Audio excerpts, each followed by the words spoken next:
Hey Kevin, how are you? How's everything going? Oh, what a day.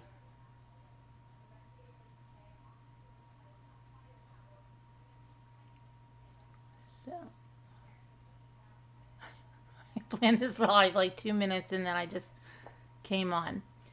So, I'll tell you about the bike I got, Kevin. I want to say it's a Verve 2. And I hope it doesn't rain tomorrow so that I can take it out. Hey, whisper to me. But somebody just left me a comment. I think it was Moonlight 77, Starlight 77, Stardust 77, something like that. Hi, Nicole Griffith. And she says she has it and she absolutely loves it. Hi, Mike. Yeah, it is nice. It's a Verve 2. And the bike store was great. My daughter's like, you have to go to the bike store. You get a level of service, blah, blah, blah, blah, you have to do this. And my older kids put in a big chunk of this. They bought this bike. So that was nice. And so I better listen. But yeah, hi Liza. So it was really, really nice. And I cannot wait to ride it tomorrow. But I heard the lady at the bike store say to the guy that it might rain, like something. I'm like, Jimmy, my luck. It's probably going to rain for like 5 days now that I've got this bike and I can't wait to use it. The video. Oh my gosh, yeah. We had to move it into the back. We went to, Jimmy had to go to Guitar Center to get a slide for his guitar. And, well, we were in that parking lot. And I was going to ride it around the parking lot because I did that in Great Adventure with my daughter's Brompton because she brought her Brompton. And we were riding it around in the parking lot in Great Adventure. But, hi, Jendo. I didn't do that. We moved it. We bought another blanket thing to put it on. Hi, Rosalita Marie. And we put it in the back. And Jimmy and I put it in the back. And it was so funny because when we took the wheel off and we're coming, these kids pull in next to us and they go like this, hey, hey, your bike has no wheel. I'm like, oh, that's a good one. But yeah, I can't wait to take it out.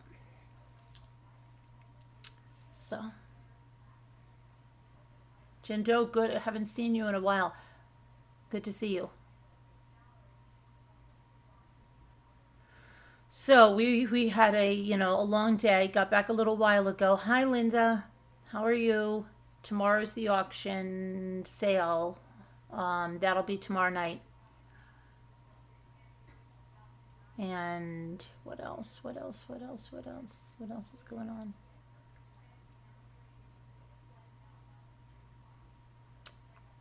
I didn't look at any of the headlines or stuff, so we're going to look at them together.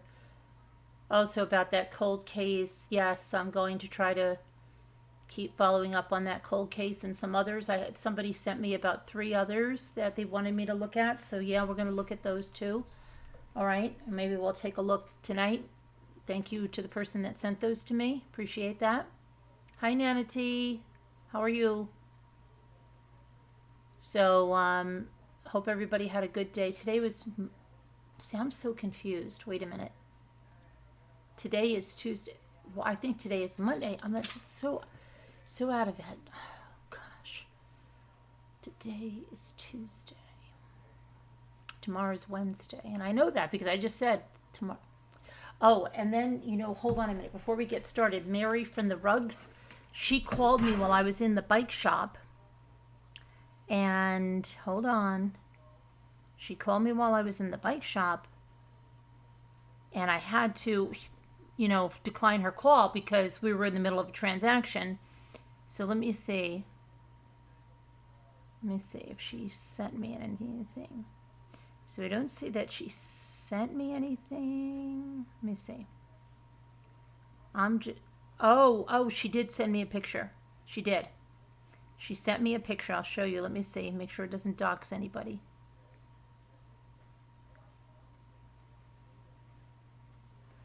She's sending your rugs out. See? All the boxes are there. I'm going to just tell her, oh, wow.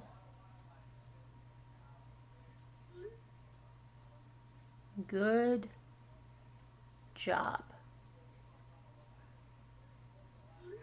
Okay. Yeah.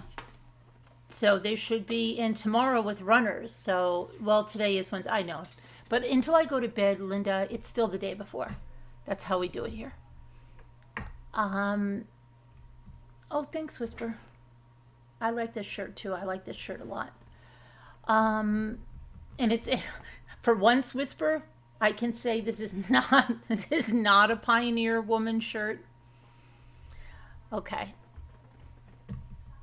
Yes, she's coming back tomorrow, Nicole, with runners. Isn't that going to be fun? Tomorrow she's going to do runners. She doesn't have your address yet. We'll clear that up with her tomorrow, Vintage. I promise you. I might have given her your address when I gave her your information. I could have done that. But we'll see. We'll get it taken care of. I promised you. I told you that. I have your back on this, Vintage. I know where she is. It's a 5-minute drive for me. And I will shake her down for that rug if I have to. Let's just hope I don't have to do that. But I don't think I do. She's a really good lady. She's not going to do that. I promise you, you're going to get your rug. Believe me, okay? I promise you. What was I going to say? Now let's see. I'm telling you, you can count on me. I used to say, you know, Horton to who kept his word. I'm like that. I will keep my word to you. I will get you that rug. Okay. Now let me see here. Let's see what's going on. So they have, well, Bill Cosby, jury in civil case finds Bill Cosby essayed a woman when she was a minor. So let's see. Bill Cosby's in trouble again. Bill Cosby. Pudding pop guy.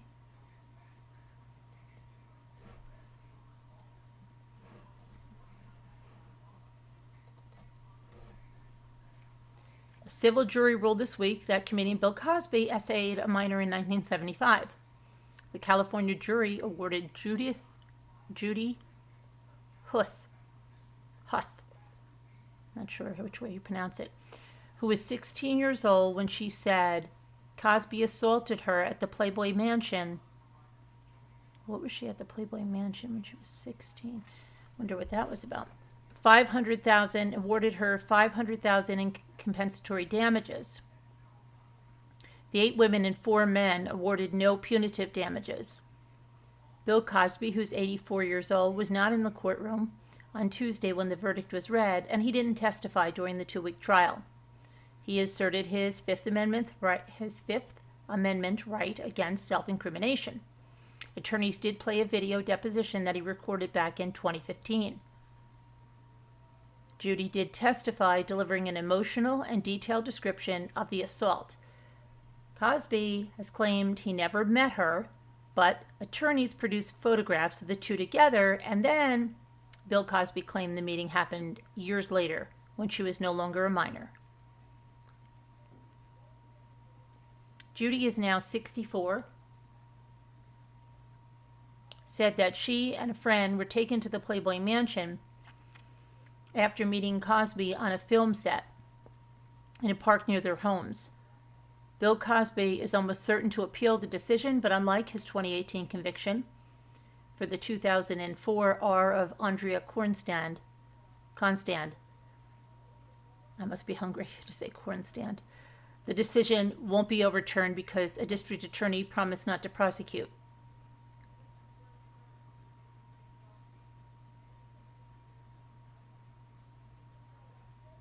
More than 60 women have accused Cosby of drugging and assaulting them over the decades. Judy's allegations are the first civil claims to go to trial.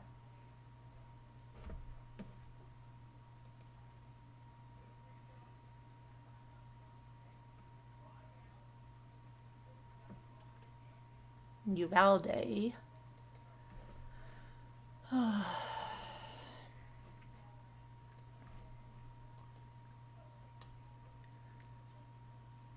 So the abject failure calls for Uvalde School Police Chief's firing mount as officials suggest the gunman was in an unlocked classroom for more than an hour. Officials say the room the gunman barricaded himself in was unlocked, even though police waited more than an hour to directly confront the shooter.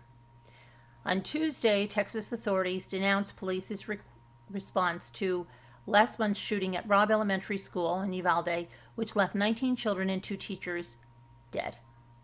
Testifying before a Senate committee, Texas Department of Public Safety Director Steve McCraw blamed the botched response on Pete Arredondo, 50 years old, who's the chief of the Uvalde Police School District. McCraw said Arredondo failed to promptly confront the gunman, Salvador Ramos, despite being the on-scene commander, and had what he needed to go into the classroom where the gunman was within 3 minutes, according to the Houston Chronicle.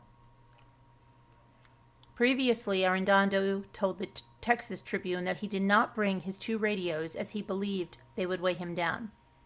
He also claimed that he spent an hour trying to unlock a classroom door that separated him and the gunman. McCraw said efforts to confront Ramos were an abject failure and antithetical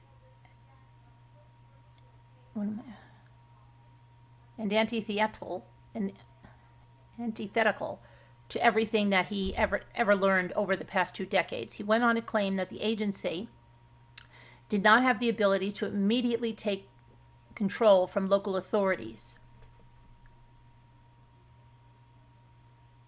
I believe that's supposed to be anti-ethical. Okay. McCraw said the students stuck in an adjourned classroom with Ramos waited an hour and 14 minutes to be rescued. While they waited, the on-scene commander, Arredondo, waited for rifles and radios, and he waited for shields, and he waited for SWAT, and lastly, he waited for a key that was never needed, he told the committee on Tuesday. Previously, Arredondo's lawyer told the Tribune that Arredondo was acting as a first responder and that a state, local, or federal entity at the scene should have taken command because his client had no radio to deliver and receive information.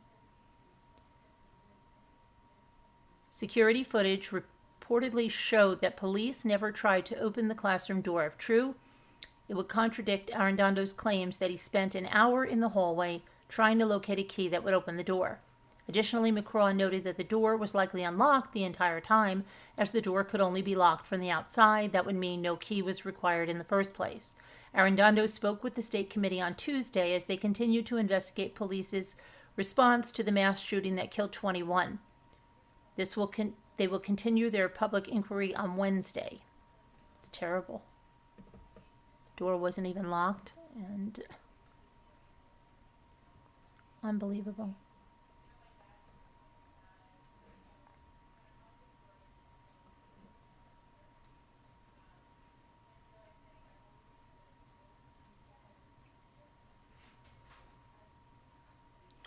Oh my goodness.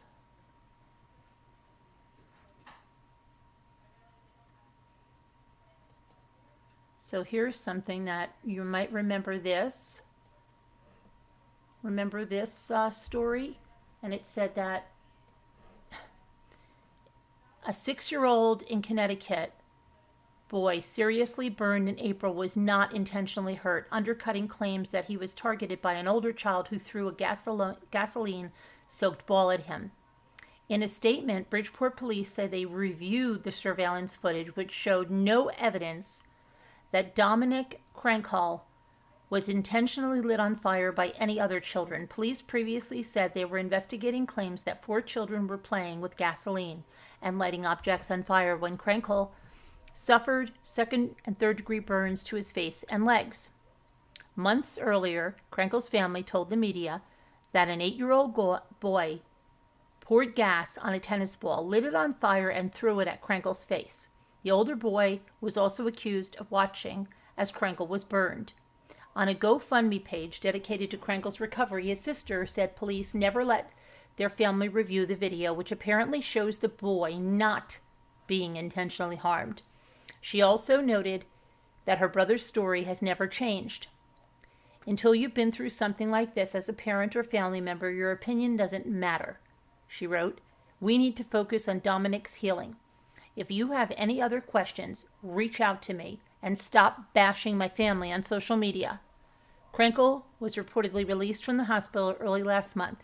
Bridgeport police say their investigation remains active.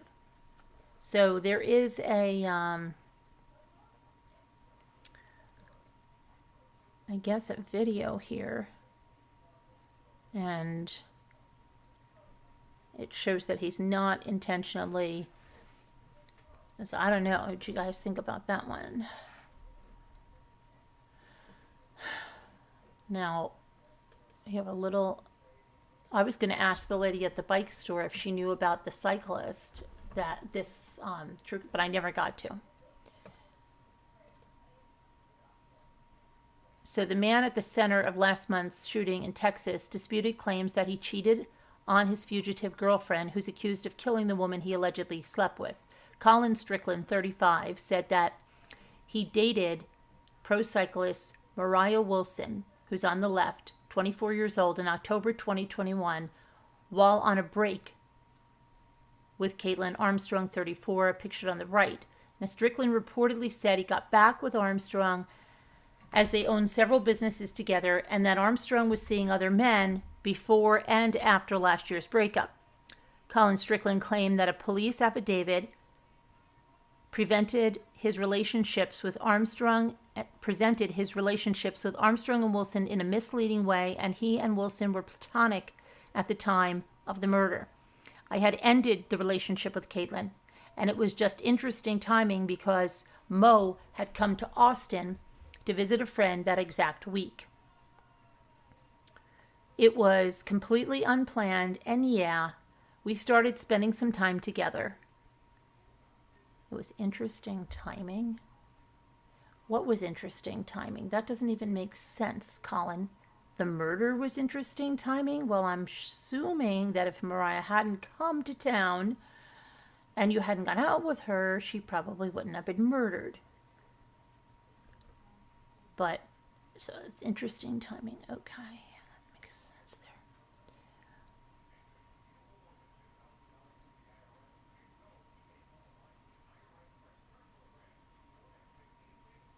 That was clearly expressed to Caitlin at the time. We were clearly going our separate ways, but we just didn't get enough inertia to separate. Armstrong had been on the run since fatally shooting Wilson at her friend's apartment in Austin on May 11th.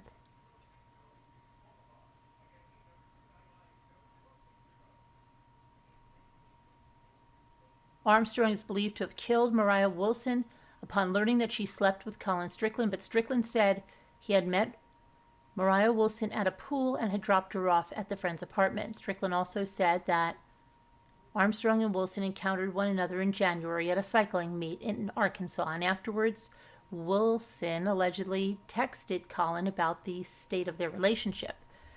If you just want to be friends, seems to be the case, then that's cool. But I'd like to talk about it, because honestly, my mind has been going in circles, and I don't know what to think. Colin reportedly refused to tell the media that he spoke with whether he has spoken to Mariah Wilson's family since the slaying. Reports indicate that Caitlin Armstrong was last seen at Camp Haven compound in Livingston Manor, New York, can't believe that, which is located in upstate New York. An arrest warrant for Mariah Wilson's murder was issued on May 17th. So crazy that she was up here.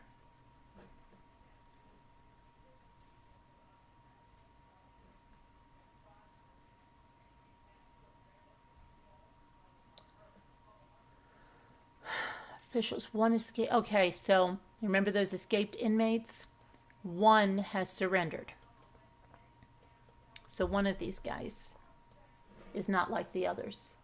One of these guys just doesn't belong. One of these guys is not like the others. And that would be Tavares Graham, 44, because he surrendered himself at 5 a.m. on Sunday. Tavares Graham, who was serving 10 years for possession with intent to distribute cocaine and possession of a firearm, was taken to Federal Correction Institution, Petersburg's medium security facility. He had been held at a minimum security camp adjacent to a low security prison. The other 3 inmates, Corey Branch, 41, Lamont Willis, 30, and Kareem Shaw, 46, remain at large. U.S. Marshals Supervisory Inspector Kevin Conley told investigators that they believe the inmates left the camp after 9:30 p.m. on Friday night when a head count was taken, and they were discovered missing just before 2 a.m. Saturday morning. I don't believe the community is at risk, Conley said. All 4 inmates were nearing the end of their federal sentences and were put into the camp. How stupid, right? How stupid. They're nearing the end of their sentences and they try to escape. How stupid. Which has less security and more freedom. Basically, they're out in the community doing things during the day, and they're supposed to be at their camp at dormitories at the night. The reality is that how our society kind of phases people back in. The people they deem they can assimilate back into society get some real-life work skills while they're out there. And now, Connolly added, they all face an additional 5 years in prison for the escape. Good going, guys. Really good.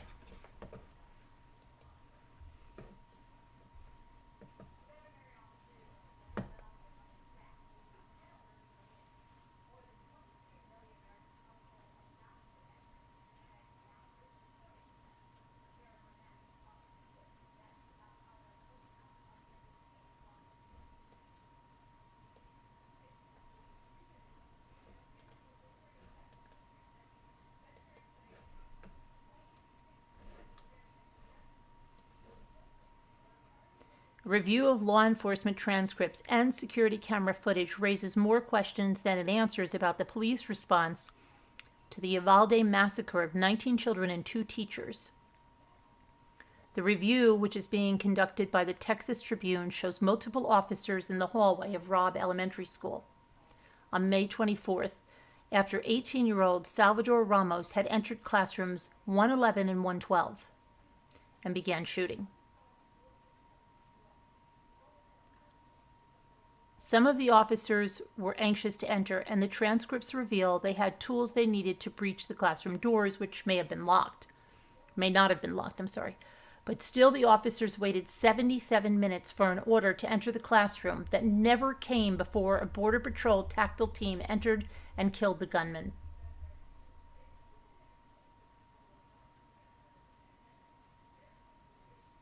The transcripts reveal some confusion over just who was in charge during the siege inside the school. Texas state officials unequivocally say that the Uvalde School District Police Chief, Pete Arredondo, who was sworn into a city council seat shortly after the massacre, was in charge, although Arredondo says in subsequent interviews he was not.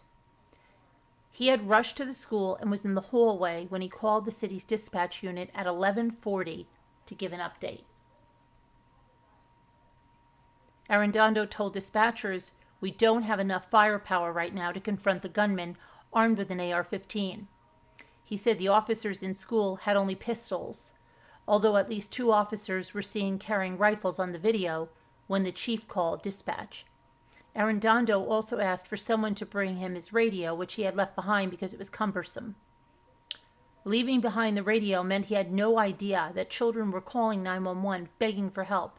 It's not clear if any other officers in the building had radio access. 20 minutes after the shooting started, a state special agent entered the hallway and asked if there were children inside. If there is, then they just need to go in, he said. It is unknown at this time, came the reply from an officer, either from Uvalde City or the state district. Y'all don't know if there's kids in there, the state agent asks. If there's kids in there, we need to go in there. Whoever is in charge will determine that, the officer replied. The special agent was stunned. He pointed out children in other classrooms who needed to be evacuated. Well, there's kids over here, he said, so I'm getting kids out.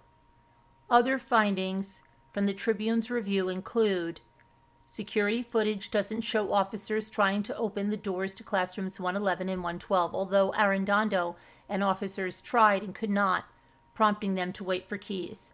A transcript reveals one officer noting early on that a Halligan and acts like firefighting tool used to breach doors was available, but no one brought it into the school for an hour after officials first entered the building. At least 4 ballistic shields were inside the school, the first arriving shortly after the shooting began and the last 30 minutes before the Border Patrol unit entered the classrooms. As many as 8 state law enforcement officers entered the school and left to pursue other duties after seeing how many officers were already there. At least one concerned that officers hadn't breached the classroom. He was told no order to do so had been given. Some officers appeared to believe Arredondo was in charge, as he was at several times during the situation, issuing orders. According to the transcripts, Arredondo tried to talk with Ramos at 12:38 p.m., 65 minutes after the gunman had entered, but got no reply. At 12:46, he told a SWAT team that they could breach the classrooms if they were ready. They did so 4 minutes later. The Uvalde City Council planned to discuss giving Arredondo a leave of absence from future council meetings at Tuesday's meeting.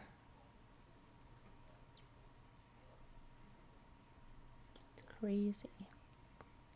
That is crazy. Let me see if I can, hold on a minute.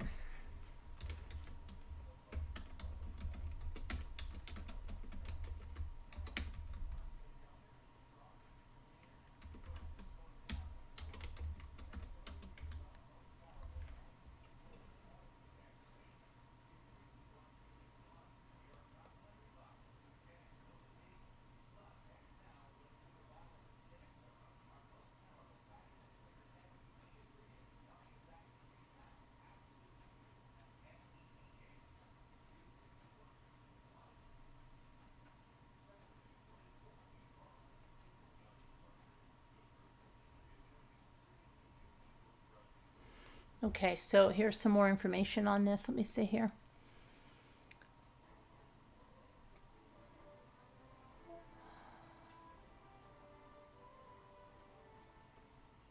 Arredondo's explanations don't fully address all the questions that have been raised.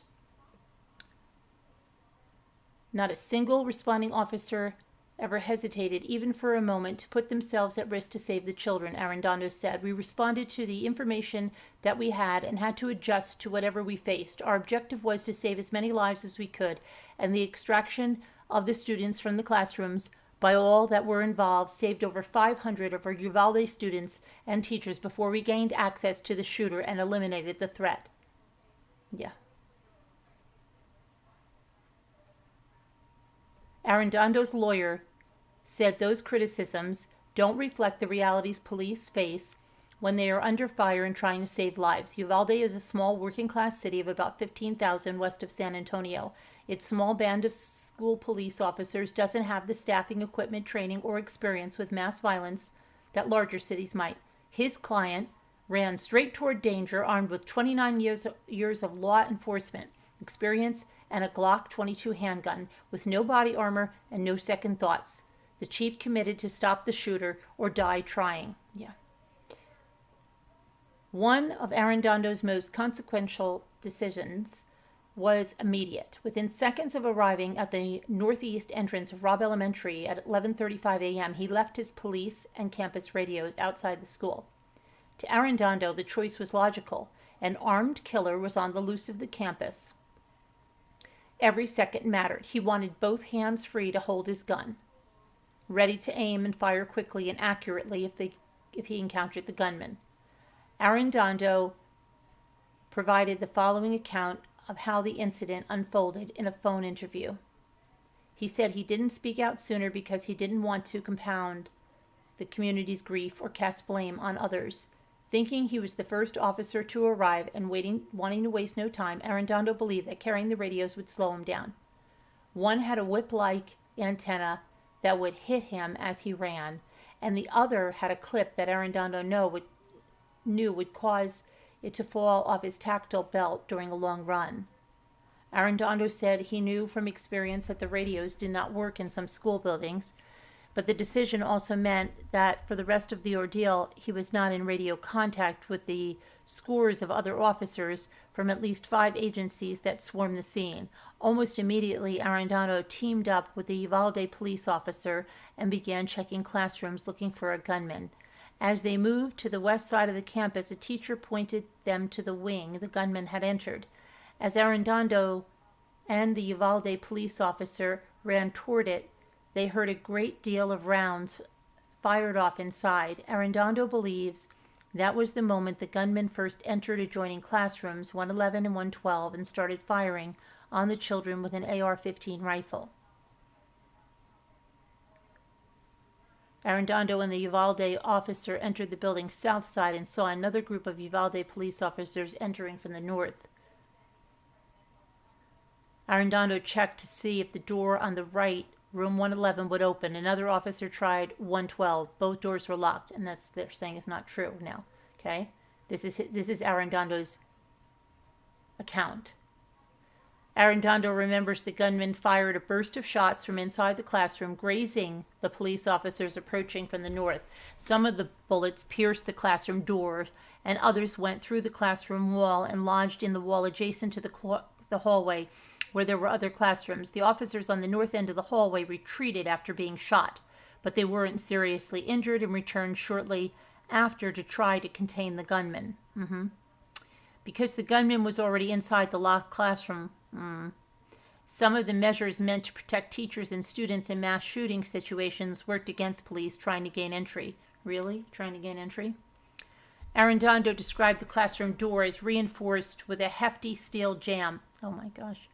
Designed to keep an attacker on the outside from forcing their way in, but with the gunman inside the room that took away officers' ability to immediately kick in the door and confront the shooter.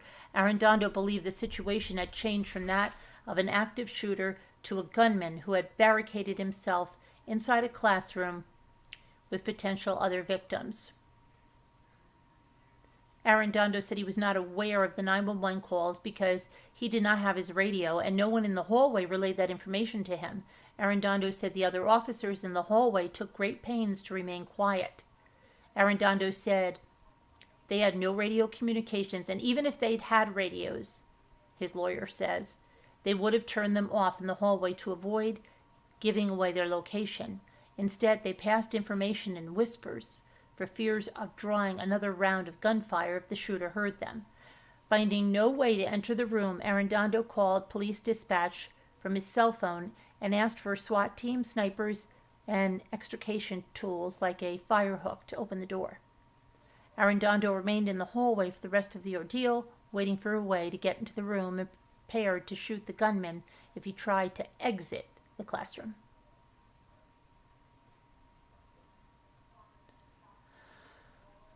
Arendano assumed that some other officer or official had taken control of the larger response, and he took on the role of frontline responder. He said he never considered himself the scene's incident commander and did not have any instructions that police should not attempt to breach the building. DPS officials have described Arendano as the incident commander and said Arendano made the call to stand down and treat the incident as a barricaded suspect, which halted the attempt to enter the room and take down the shooter. I didn't issue any orders, Arendano said. I called for assistance and asked for an extrication tool to open the door. Officers in the hallway had few options. At some point, Arendano tried to talk to the gunman through the walls in an effort to establish a rapport, but the gunman did not respond. With the gunman still firing sporadically, Arendano realized that children and teachers in adjacent rooms remained in danger if the gunman started shooting through the walls.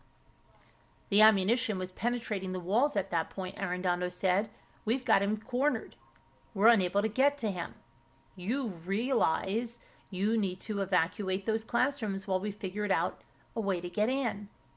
Lights in the classrooms had also been turned off, another routine lockdown measure that would have worked against the police. With little visibility into the classroom, they were unable to pinpoint the gunman's location as to determine whether the children and teachers were alive. Arendano told officers to start breaking windows from outside other classrooms and evacuating those children and teachers.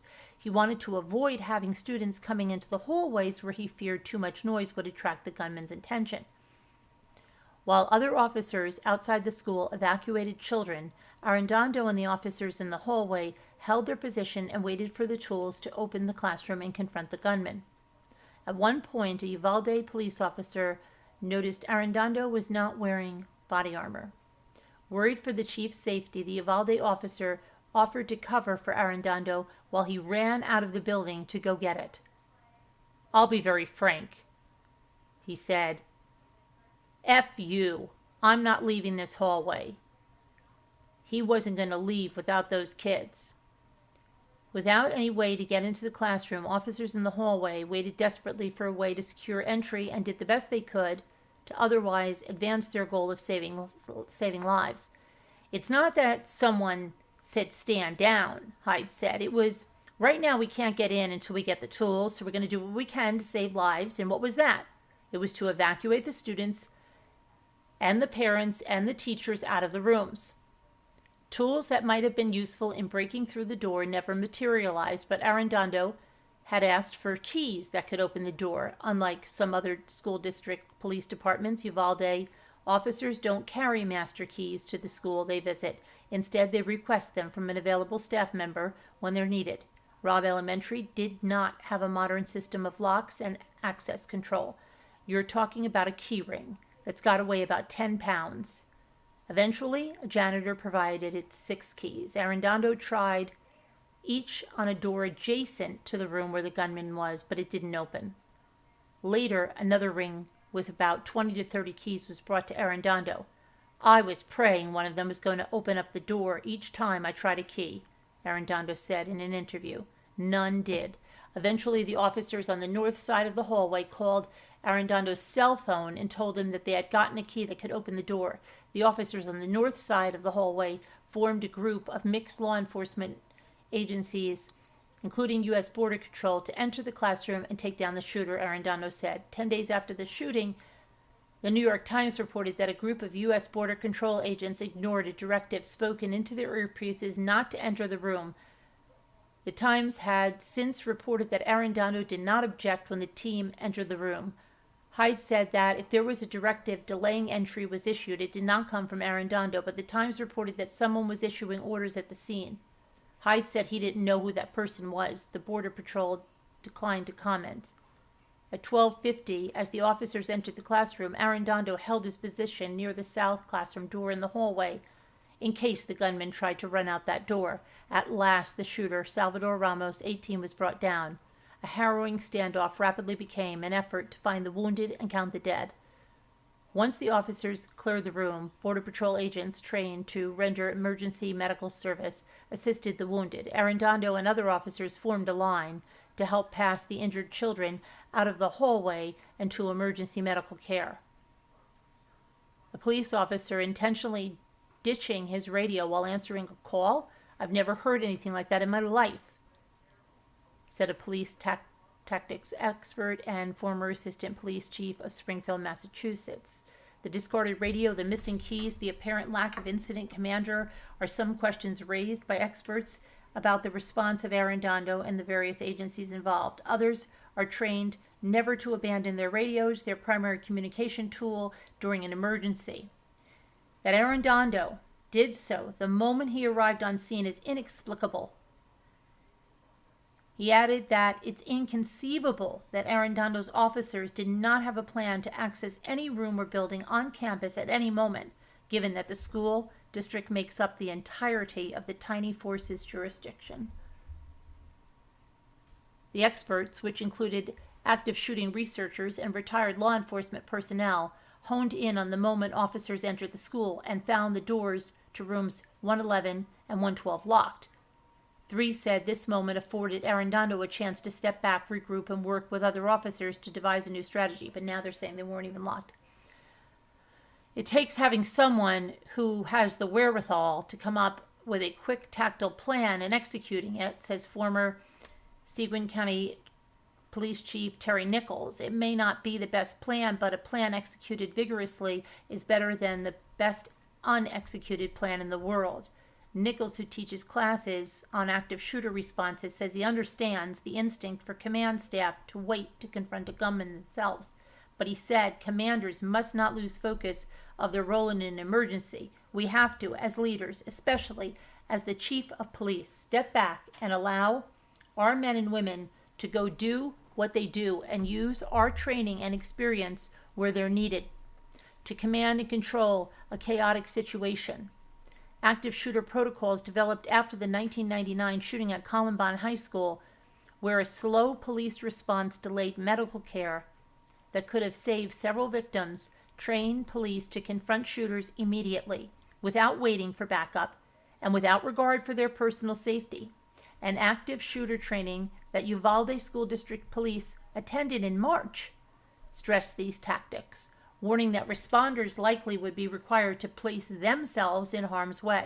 The training that police officers have received for more than a decade mandates that when shots are fired in an active shooter situation, officers or an officer needs to continue through whatever obstacles they face to get to the shooter, period, said Catherine Schwett, a retired FBI agent who co-wrote the Bureau's foundational research on mass shootings.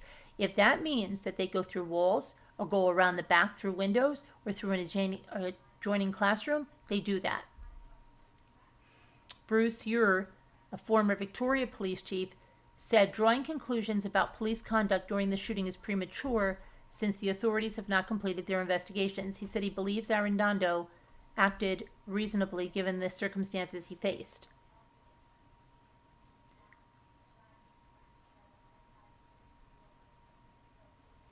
Now, again, this was before today, but we're trying to see I was just trying to see what he said about this at the time. And now let's see if we can find anything about, let me see about this. Hang on.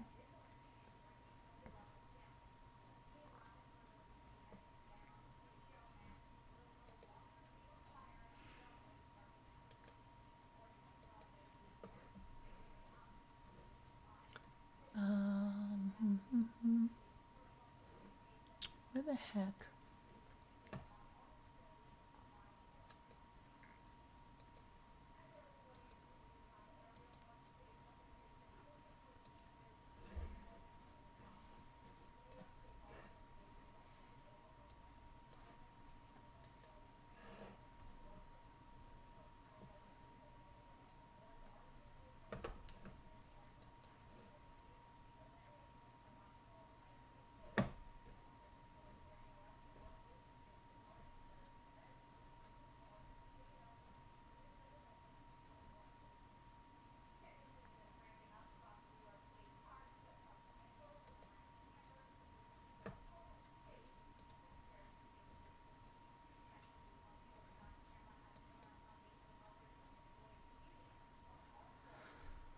Let's see what this says. Hold on.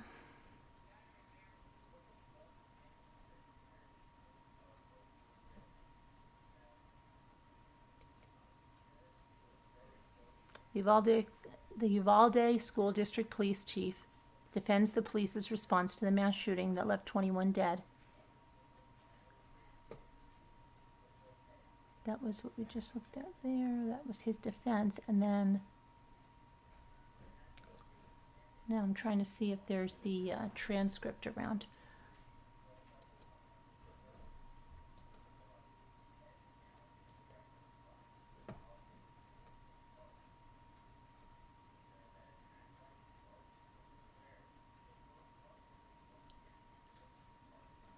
Let me see something.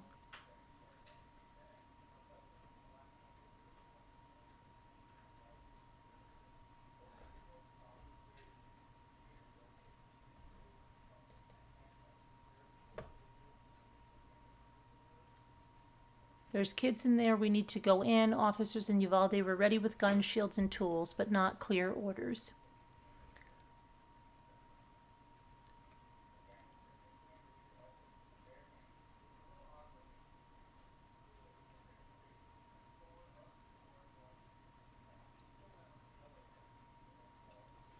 Okay, meanwhile, at least 3 investigations by the U.S. Department of Justice, the Texas legislature, and the local district attorney, Christina Mitchell Busby, are reviewing records and interviewing witnesses to evaluate the law enforcement response. Public understanding of the response to the tragedy has been marred by refusals by state and local agencies to release public records, efforts by local officials to bar journalists from public meetings, and the closed-door nature of the hearings held by state lawmakers. The secrecy has already prompted Texas Monthly to ask, will we ever know the truth about Uvalde?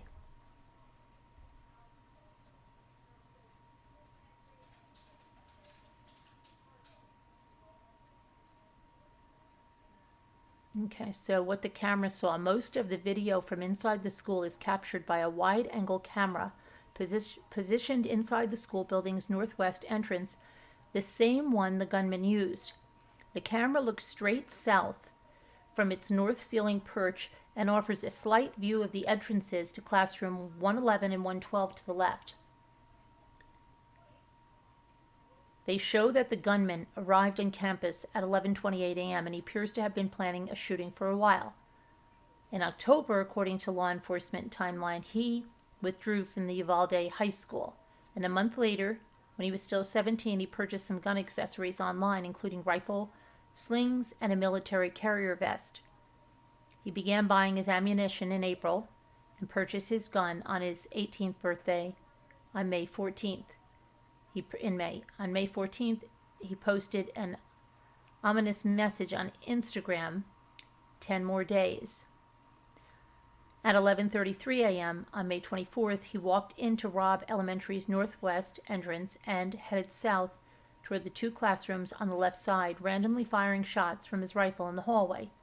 He had crashed his car and fired some shots outside, so the school was already on lockdown at that point, and the hallway was nearly empty. No one was hit, but a boy could be seen peering around the corner at the northeast end of the hallway, apparently trying to return to class from a nearby bathroom. The boy heard the gunfire and ran away. He was confirmed that he escaped without physical injury. And then this was his truck. His crash there. Within a minute, the shooter entered classroom 111. He didn't appear to encounter a locked door in the footage, and he began shooting. He briefly walked out the classroom door and then went back in, shooting some more. For the next 3 minutes, he fired frequently inside a classroom filled with children. During the burst of gunfire, the first 3 officers entered the school, 2 from the Uvalde Police Department and 1 from the school's school district force. All were carrying handguns, and moments later, Arredondo and 7 more officers arrived. The shooter opened fire at the first 3 officers closest to the 2 classrooms, grazing 2 and forcing all of the officers to bolt to either end of the hallway. Those officers, including Arredondo, remained in these positions for the rest of the standoff, never firing a shot. Officers believed that the shooter was contained, and Arredondo called the Uvalde Police Department's dispatch on his cell phone. The school police unit was created 4 years ago and does not report to the city police. 7 minutes had passed since the shooter first entered the building. Hey, it's Arredondo, can you hear me? No, I have to tell you where we're at. It's an emergency. Right now, I'm inside the building. Since the massacre at Columbine High School in Littleton, Colorado in 1999, an evolving and increasing detailed body of training on mass shootings instructs police to confront shooters as soon as possible, even at the risk of officers' lives. But at the time Arredondo called dispatch, at least 11 officers had entered the school, and at least 2 are seen in the video carrying rifles. But Arredondo told the dispatcher that he didn't have the firepower to confront the lone gunman, according to a transcript. Okay, we have him in the room. He's speaking on his cell phone. He's got an AR-15. He shot a lot. He's in the room. He hasn't come out yet. We've surrounded him, but I don't have a radio. After the dispatcher confirmed the location of a SWAT team, Arredondo continued. Yes, and they need to be outside of this building prepared, he said, because we don't have enough firepower right now. It's all pistol, and he has an AR-15. If you can get the SWAT team set up by the funeral home. Okay, I need some more firepower in here because we all have pistols, and the guy's got a rifle. So I don't have a radio. If somebody can come in. The dispatcher asked Arredondo to stay on the line as long as he could. Arredondo agreed, but said he'd drop his phone when the gunman comes out the door. Then the dispatcher shared the location of the shooter over a police radio and requested that a SWAT team be amassed by the funeral home across the street. So, I need you to bring a radio for me and give me my radio for me, Arredondo said. I need to get one rifle. Hold on. I'm trying to set him up. Then the call ended. Shooting started outside, again inside the school, and within a minute of the start of the call. But police wouldn't breach the classroom where the gunman was barricaded for another hour and 10 minutes. 1 minute after Arredondo's phone call, officers on the scene reported that the suspect was barricaded in a classroom. A dispatcher asked whether the door was locked, and the officer replied that they didn't know, but that they had a Halligan available. No such tool was ever used. No one ever brought one into the school for another 54 minutes. A standoff had begun. The gunman fired shots at least 3 more times at 11:40, 11:44, and 12:21. But officers held their positions. That was true even as more police filed in and 4 ballistic shields were carried into the building over the next 40 minutes. The officers who entered the school at the time included DPS troopers who walked into the hallway before noon and left after seeing how many officers were already there. The special agent from DPS who urged officers to go into the classroom stayed for 6 minutes before leaving to clear other rooms, rescuing a student from hiding in a bathroom. More troopers arrived just minutes or seconds before the tactical team and the border control stormed the classroom, but did not participate in the breach. Another officer who entered the hallway was Ruben Ruiz of the Uvalde School District Police Force. His wife, teacher Eva Morales, had called him on his cell phone and told him she was bleeding heavily. She says she is shot, he told the officers on the scene. The video from inside the hallway doesn't capture what Ruiz did inside the school, but a DPS officer said that Ruiz was soon escorted away by other officers on the scene. By 12:01, the DPS school agent had again returned to the hallway and offered his urgent assessment. The situation required officers to go into the classrooms. It sounds like a hostage rescue situation, the DPS officer said. Sounds like undercover rescue. They should probably go in. A police officer, it's not clear whether from the city or school district, then said, "Do you think we should have a supervisor approve that?" "He's not my supervisor," the DPS agent countered before leaving the hallway to clear the other rooms of children. The painful wait continued. SWAT officers from the city police arrived on the scene at about 12:10 p.m., a little more than a half hour after the shooter first entered the school. 1 minute later, Arredondo asked for the master key that would allow him to unlock classroom doors. It took about 6 minutes for a set of keys to arrive, and the chief began testing them on a different classroom door. Soon after, more gunshots could be heard from inside the classroom full of students. Arredondo tried to speak with the shooter but didn't get a response. Uvalde's mayor, Don McLaughlin, said that a would-be negotiator working from a nearby funeral home to which the mayor had rushed also tried to reach the shooter to no avail.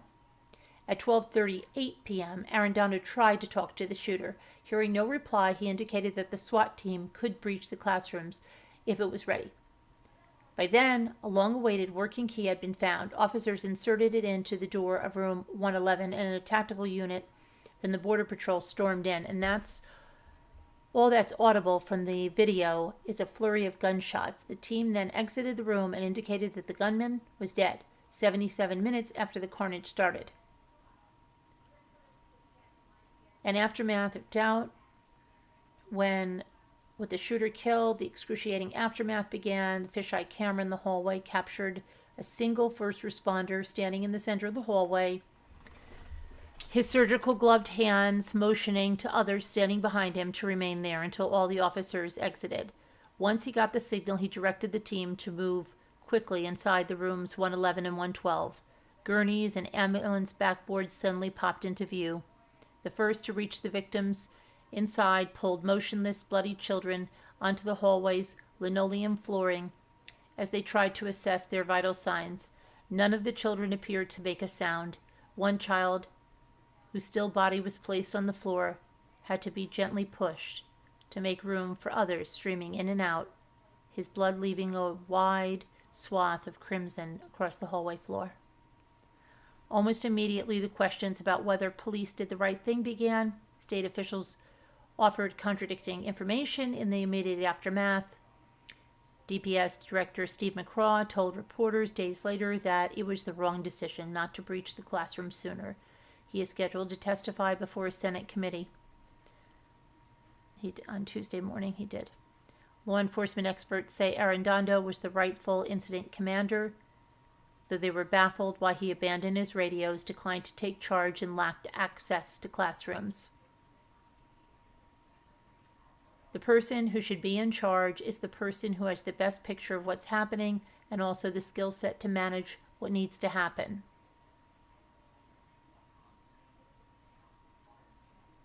Scrutiny has fallen most intensely on Arredondo. He defended his actions in an interview this month, but many of his claims are not supported by the records. He said he didn't consider himself the incident commander that day, never issued orders to anyone during the shooting, yet at 11:50 a.m., according to body camera transcripts, an officer says the chief is in charge. Arredondo said he intentionally left his radios behind because they were too cumbersome and had a habit of not working well inside the school, but he did ask for someone to bring them when he called police dispatch. He also asked for someone to bring them to him. He also requested a SWAT team, snipers, and a door breaching tool. It's not clear if he heard that a Halligan was available. By noon, officers had rifles, a Halligan, and at least one ballistic shield, yet he made no attempt to enter the classrooms for 50 more minutes.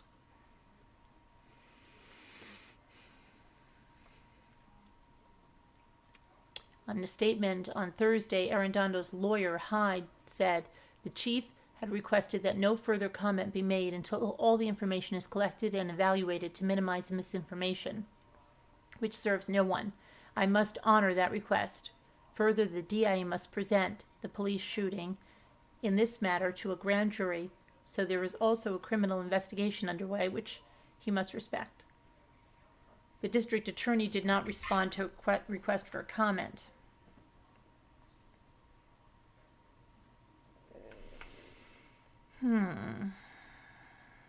It's really sad.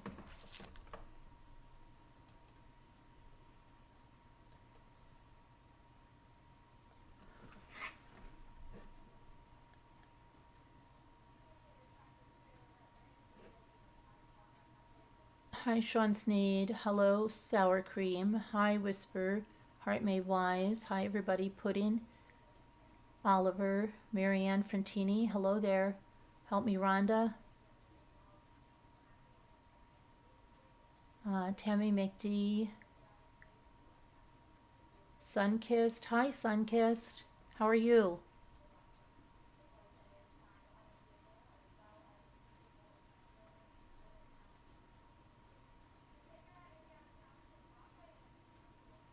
Kathy. Barb Olson. Oh, I didn't even realize it was the first day of summer. Julianne Gonzalez. Bobbity Bob. Nicole Griffith.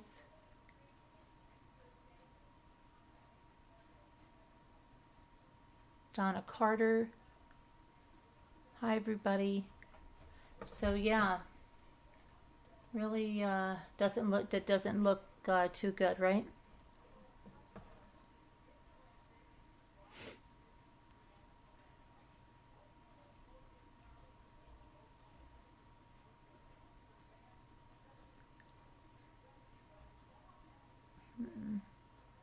Hey, Joe Glover, how are you? Okay, Kevin. So, there was another. Okay, we're going to look into those. Just look at those cold cases that were sent to me. Let me pull those up. I'm just going to go through them. Just a brief, because and just see. Let me see here.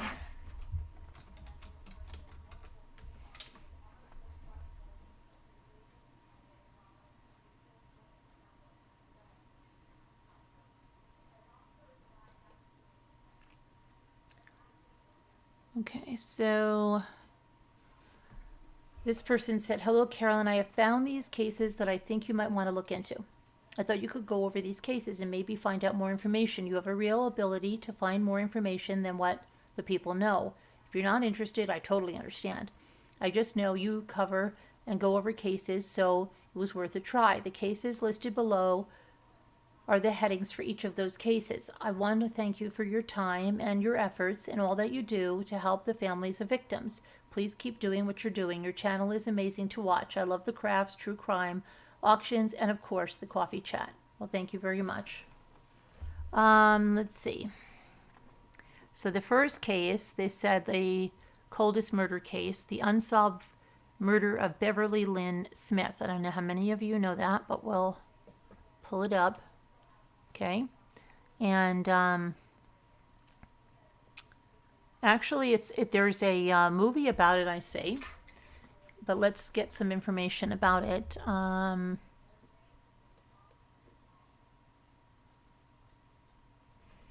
So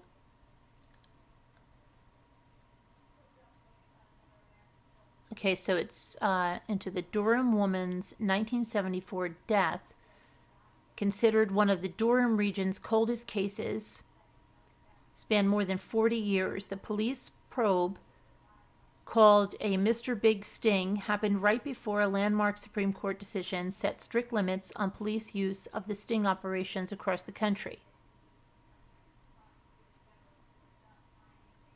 So let's see, that's not telling us the information we want. Let's see this.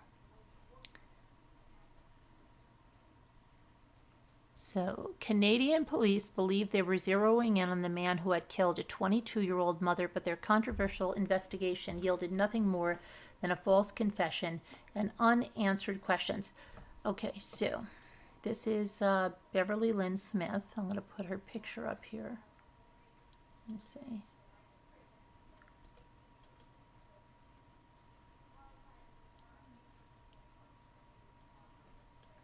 Hold on one second.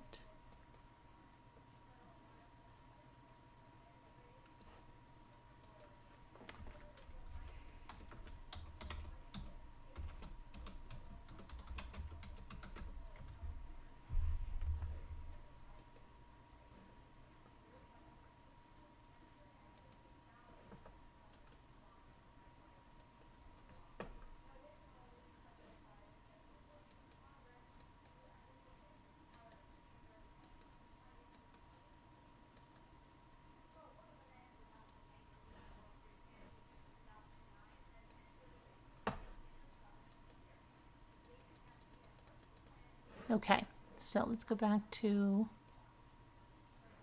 the story here now. Uh-oh, what happened here?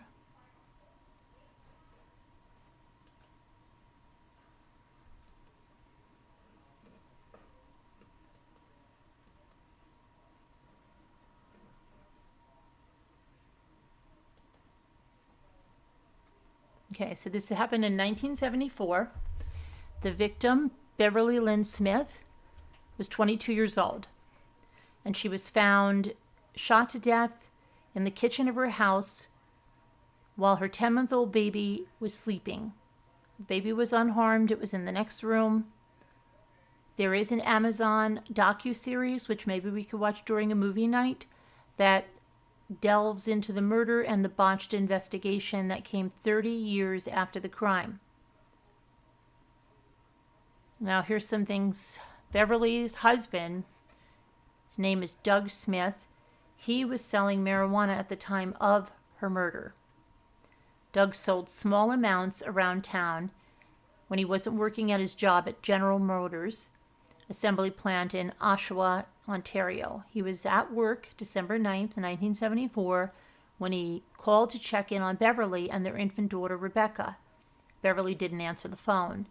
So he called one of his customers who lived in the neighborhood and asked them to go check on his wife and daughter. The neighbor went to the house and looked through a window, saw Beverly lying on the kitchen floor. And later, after investigators, went over this, they found that the only thing that was missing from the house was 6 ounces of marijuana. The regional municipality of Durham was established on January 1st of 1974, so it was a new regional government structure in Ontario. The new municipality was building its police force, and they hadn't had a homicide since its formation. The responding officers had been drinking alcohol at a Christmas party when they were summoned to the Smiths' home. The alleged inebriation led to missing interviews, bad police work, and crime scene contamination.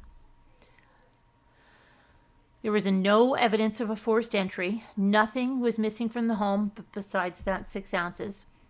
According to reports, Rebecca, the little baby, 10 months old, was unharmed in the next room. Beverly was lying dead on the floor with a .22 caliber shotgun blast to the back of her head. Police believed that Beverly had led someone that was going to buy the Mary Jane into the home and then was shot when she returned from getting it upstairs, and the case quickly grew cold. Now, the neighbors who have the same last name but they're not related, Alan and Linda Smith, gave an interview in 2007, which came after an interview of an old friend of Alan's led police to interview Linda, though the couple was long since divorced. Linda's story about the night of the murder had changed somewhat, and she told authorities that Alan had actually been out of the house for about an hour on the night that Beverly was found deceased. Mr. Big Stings are controversial police tactics where undercover officers develop a fictitious criminal enterprise, and they draw the target into the scheme by befriending him or her, slowly involving them in escalating fake crimes. As the target gets more enmeshed with the fake criminal activity, they are eventually taken to see another undercover officer who's posing as a high-ranking gang member or drug kingpin, the Mr. Big. At that point, the undercover officers attempt to get the target to confess to a prior crime in order to gain credibility within the fake criminal organization. In Alan's case, an undercover officer inserted himself into Alan's life in 2009 as a fishing buddy who introduced him to an elaborate Mary Jane operation. Alan, who later said he was afraid he would be killed by the fictitious Mr. Big, confessed to killing Beverly, though he got several of the key details wrong. Ultimately, Alan gets arrested and charged with Beverly's murder. He went to trial in 2014, but a judge ruled that the confessions elicited during the Mr. Big sting were coerced and inadmissible in court. Around the same time, the Canadian Supreme Court decision in another case ruled that Mr. Big stings were likely to elicit a false confession. With the confessions thrown out and no evidence that linked Alan to the crime, he was acquitted, and the case is unsolved to this day. So that's one we can watch the Amazon docu-series on. That's something. So let's just take a look at the other one, and then you can tell me if you've heard anything about these cases or if you've maybe seen those things. So,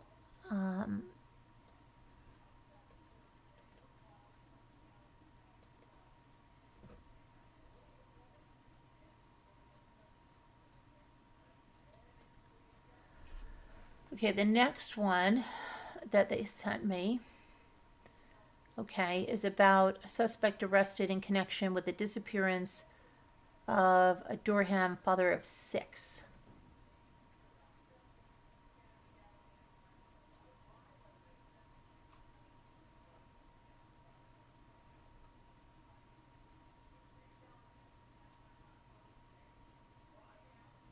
So a man has been arrested in connection with the disappearance of Sean Burton, 44, Durham, father of 6, who's been missing since late March.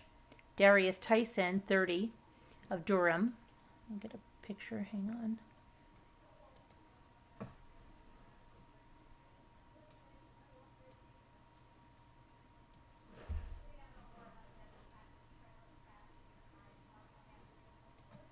Come on. Was taken into custody on May 3rd and charged with first-degree kidnapping and conspiracy to commit murder in connection with Burton's disappearance. Tyson's being held in Durham County Detention Center under $2 million secured bonds. Burton's wife, who did not want to give her name, says she believed her husband was abducted. She describes her husband as loving and says he has no enemies. I can't even explain it. I'm just holding up as much as I can for my kids. We have 3 small kids. The woman says she has been with Burton for 14 years. Her children are all under the age of 10.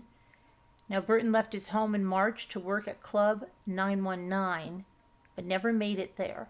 He left the house at night and said he was going to the club to promote an event that he had coming up.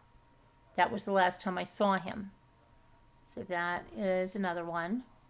And then the third one.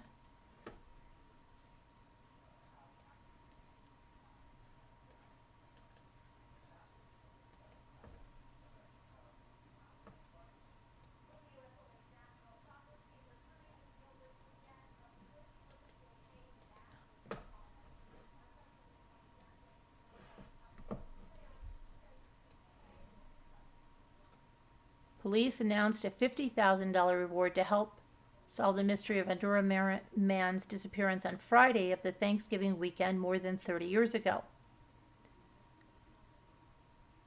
So what happened here? Let's see.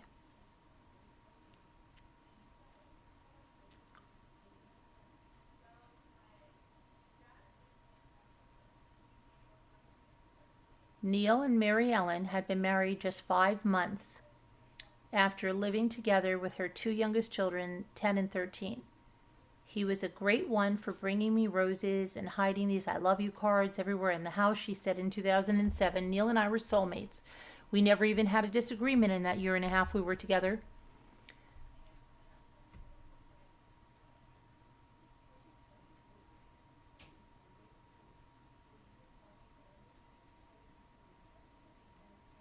So let's see what happened to him. 2007 newspaper story says that police believe they know what happened and they needed someone to finally talk about what they would only call an event attended by many people after bar closing time the night that McDougal disappeared. Describing the event more clearly could discourage people from coming forward with information. We believe that something occurred at this event and that there were witnesses to what has occurred, and what we're hoping for is that some of these witnesses would come forward and contact us. He said that McDougal may have died by accident or violence. Some people interviewed around 2007 about the event are not telling police everything they know. There's a good possibility, I think, that there's people out there that know exactly what went on, and hopefully time has healed some of those reasons why they didn't come forward and tell us what happened in the first place. McDougal left Durham 3-way demolition early the Friday of his disappearance. A co-worker followed him home. They had a discussion and the man left. After supper, McDougal went to Ayton to look for the co-worker without success at the commercial hotel. He left the hotel with someone else before closing time and they met up elsewhere with a co-worker. McDougal was last reported alive at 2 a.m. You know what this just reminded me of? A podcast. I don't know if any of you heard it. I believe the podcast was Somebody Must Know Something. Is that the one that it was? Maybe you know it. I believe it was in Canada too. It took place, okay? And the man, let me see if I can remember this. I used to listen to a lot of true crime podcasts and a lot of podcasts, but I never had anybody to talk about them with because I never thought that any of my blog people liked true crime because it was crazy. But tell me if you've heard about this one. They start and it's about a woman and I think it's her son and they have a business. I forget what kind of business it was. but they live in this like remote area of Canada, and somebody sent a package to the house, and they zero in on the rural delivery that brought it there. And anyway, the son brings the package in, and they put it like on the table, and then the son actually opens the package, if I remember correctly, and it's a flashlight, and the son can't get it on. So then the father says, like, let me see that. And he fools around with the flashlight. Well, the flashlight explodes, and it's got all kinds of nails and stuff in it. Whatever. It was bad. It was a bad explosion, and it was full of exploding pieces of sharp metal and stuff, and it killed the father. And the son was injured. And the wife was there too, and you can hear the 911 call, and she's screaming, and they're all screaming. And then this podcast follows them. Yeah, is that CBC? I'm trying to remember where it was. I thought, because there's another one that says Somebody Must Know Something, and one of those was about a boy that was missing from this family after they went to this swimming hole, and that was in Canada too. And at one time they had brought the dogs back, and the dogs got a smell of something, but they never found out anything. And then then it was another one that happened, like Somebody Must Know Something. It was in Alabama or something, Alabama, Arkansas. But they did find something in that one. But this one with the shrapnel, the bomb, this pipe bomb, they never finished it when I was listening to it. Like, it came to a halt. And there were issues like, I can't remember what the business was. But I remember the woman's voice. She had a very thick Canadian accent. And I believe there was a point where he was having an affair, I'm trying to remember this, with somebody else that worked in the office. Does anybody remember this? And was that the one Somebody Must Know Something? And I don't think they ever finished this podcast. Let me look that up right now, because that was an incredible case. That I don't know if I've ever mentioned that to you guys before. It just made me think of this when we're talking about it.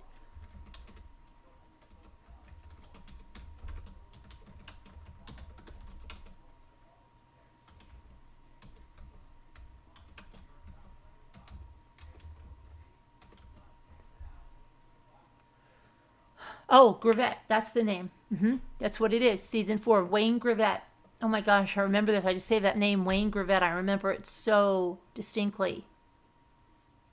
Wayne Gravette, yes. A flashlight bomb killed Wayne Gravette in 1996. It also destroyed his family. Years later, Wayne's widow and adult children reunite to revisit it. So yeah, it is Somebody Must Know Something. Let me just see here. Wayne Gravette. Let me see.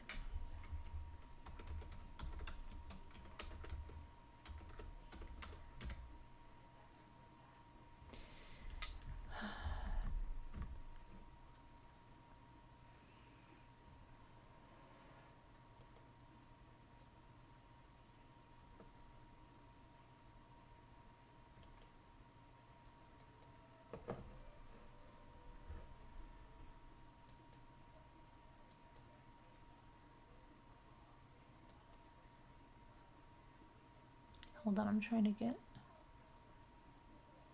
his thing up here, his picture.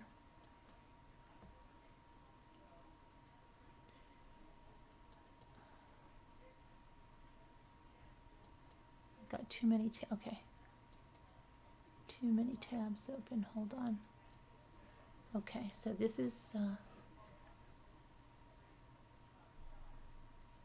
so the package arrived at Wayne Gravette's farm, which was southeast of,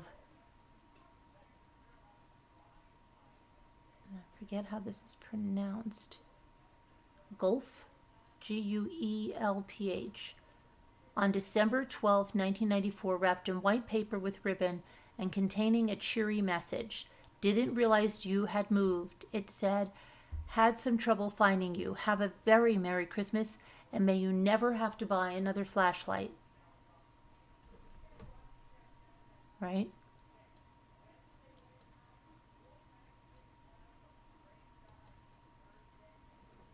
Hold on a second.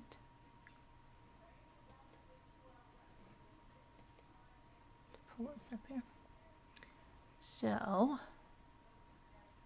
inside the Canada Post package was a wine cask container, and inside that was a rectangular Duracell floating lantern flashlight with a black and yellow lens cap. So the son, Justin Gravett, was 21, and he tried to turn it on, but nothing happened. So he gave it to his father, who was 42, Wayne Gravett, and when he flipped the switch, the homemade bomb filled with mining explosive and roofing, that's what it was, roofing nails exploded. Gravett was instantly killed.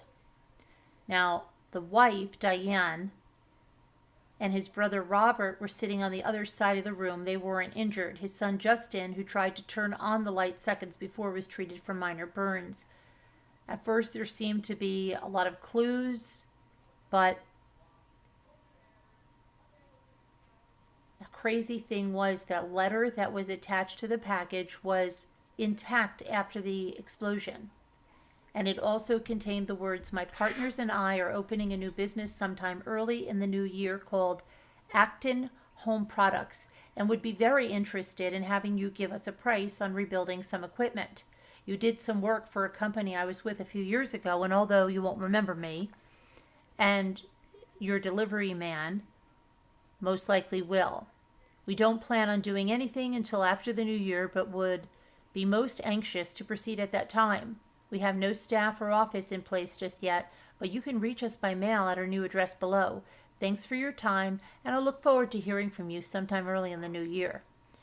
Police found that the letter was typed on a manual Smith Corona typewriter with the rare font 1012 number 59543, which was used by only 2% of the device's owners.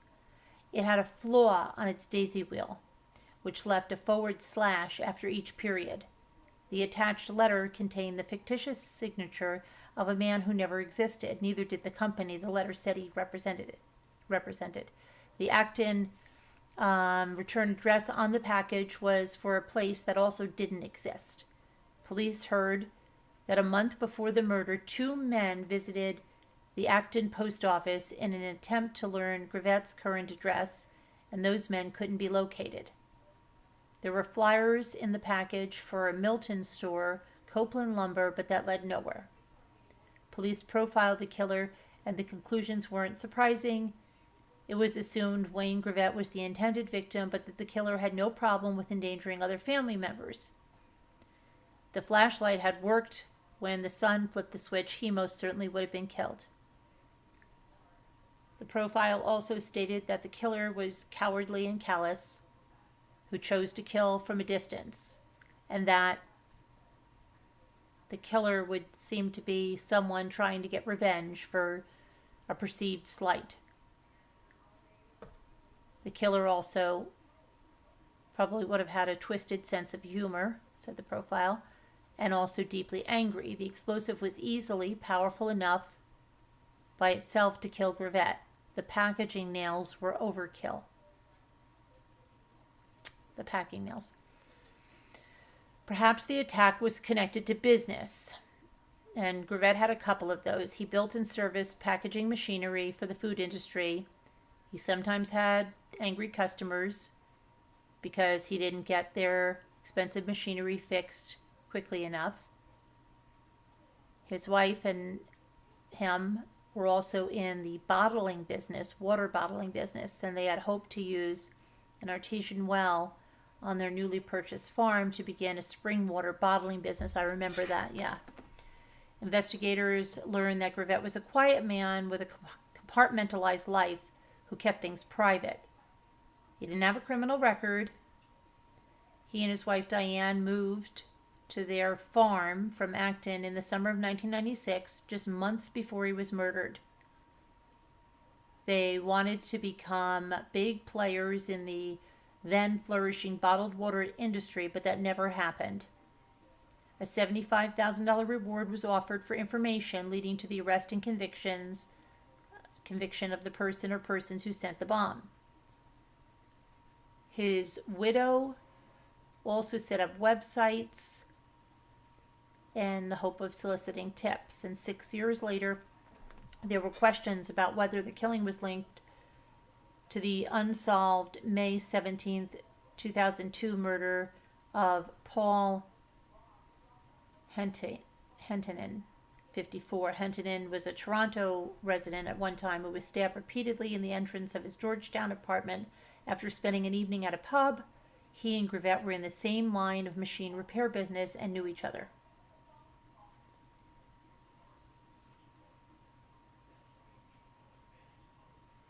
So let's see. There were strands of hair found on the wrapping materials on the package that held the flashlight, and there have been plenty of advances in DNA testing since 1996, but still they will not comment how the hair factors into the investigation.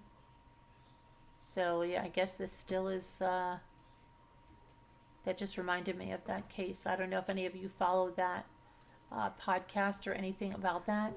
Hi, Julie W. Did any of you follow that?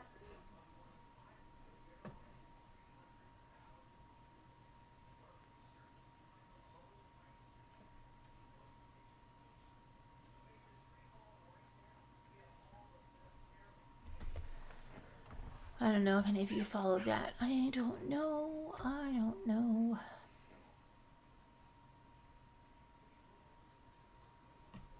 Do we know why someone wanted him dead?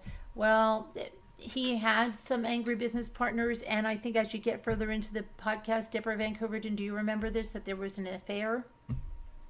I believe there was an affair or something. There was something going on with, wasn't there? There was something that wasn't so neat and tidy, because I remember when I was first listening to it, it sounded like they had like this greatest marriage, and then there was this big problem in there somewhere. Let me see. I'm gonna open up.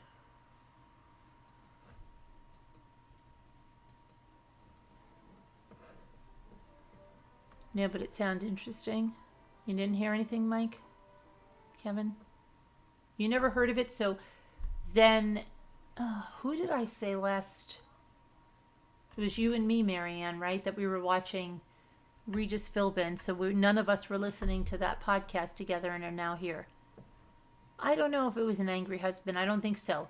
Yeah, Carolyn, I vaguely remember, but we would need to re-listen. We would. And we could do that during a movie night too, even though it's not technically a movie. We could listen to a podcast together. That would be fun. That would be very fun. Okay. And we know everybody's listening to it at the same time. It's always more fun to know somebody somewhere else is listening to the thing that you're listening to, isn't it? Or seeing the same thing that you are.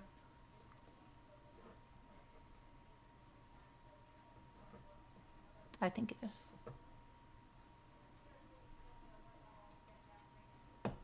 I think it is.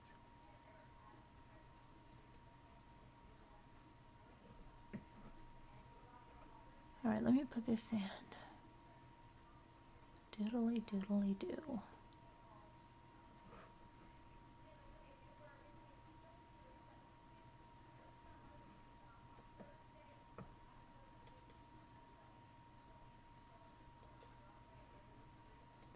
Okay, I just put it in to Slack.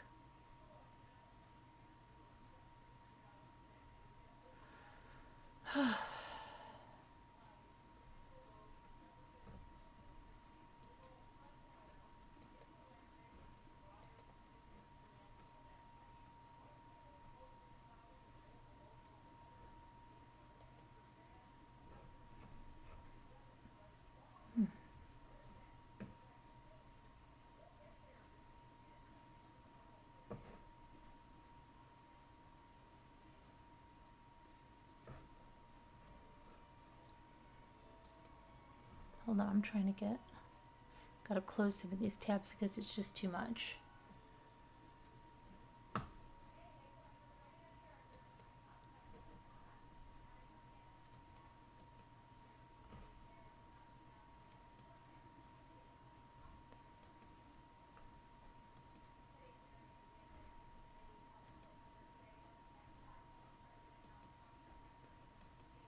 Oh my goodness, please. What's going on here?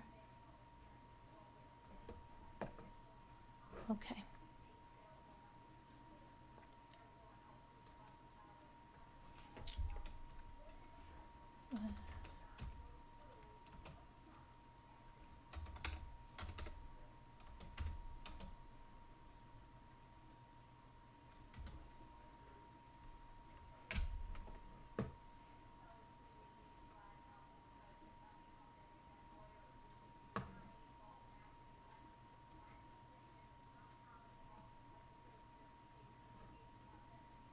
So, for those of you that wanted to know about my bike, and Julie W., I know I ended up with the Verve 2 step through.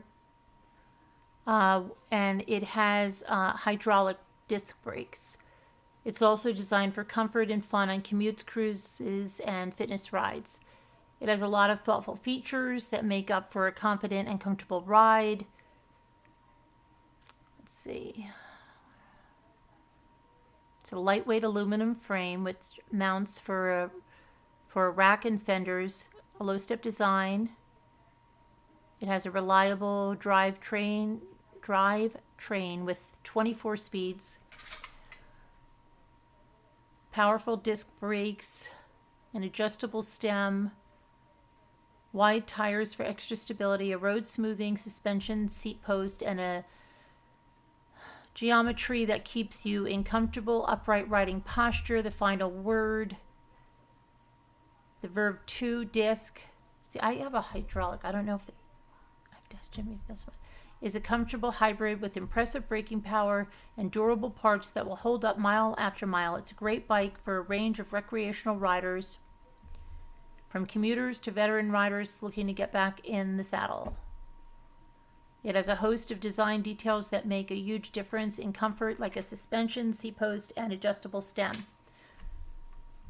The bike brings people together. Attach a trailer, tow your kids, meet up with friends to cruise the bike path, or commute to the office with coworkers. Disc brakes perform well in any weather. They let you slow down or stop faster and require less effort to activate than rim brakes. Like every Trek hybrid, it's backed by the Trek lifetime warranty, which means you get a companion for life. But I have to ask. But okay, so my daughter said, because I told you, my daughter and my son, Michael, gave me a very large monetary gift to buy this bike for my birthday, with the promise my daughter that I would go to the bike shop to get the bike, because of the level of service and because that they're going to fit me to the bike. And because the frame, it's different when you go to a bike shop. And it's funny because I remember when I got my 10-speed, that was back in, oh my gosh, I was like 14 or 15 or something. My father took me to the bike shop, and at that time, that bike was like $300, which would be probably, comparable to like one of these bikes that I got today. And yeah, they took care of me. I wanted a larger bike. I wanted a boys 10 speed because my sister said they were cooler. And do you know I sold that bike? It was a Schwinn Caliente in a really beautiful blue that I got back then, and I sold it. Let's see. I think it was right after Luke was born. And I sold it to a college kid because it was a road bike. It was nice. And I sold it to a college kid, and he bought it for over $200.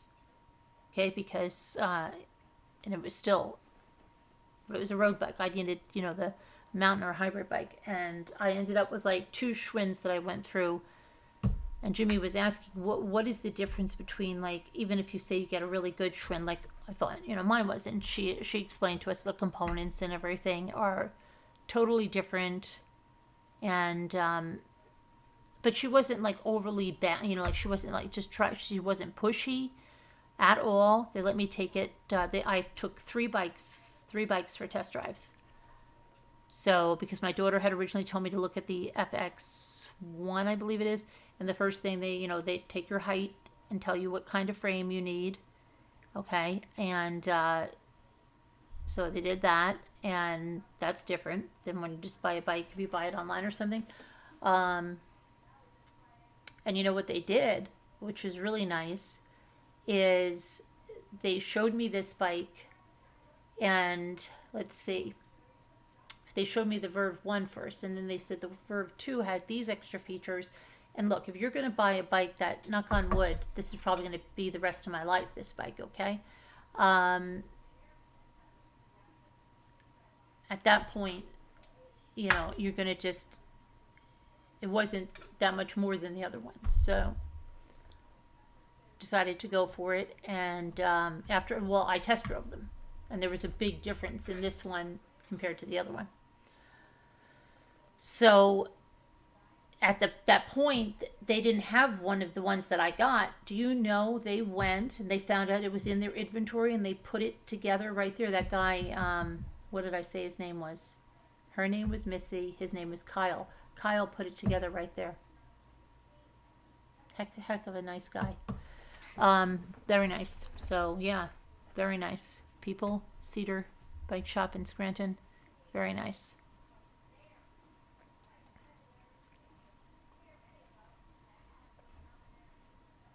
Hey, Jujubes.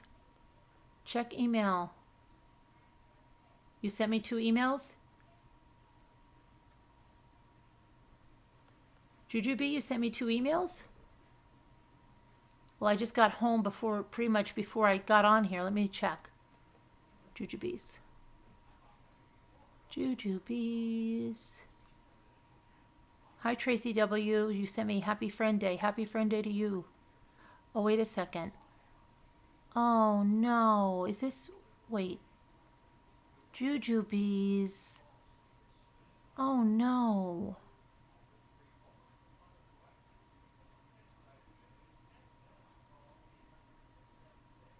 Who... Somebody told me that you were in his room or something, right?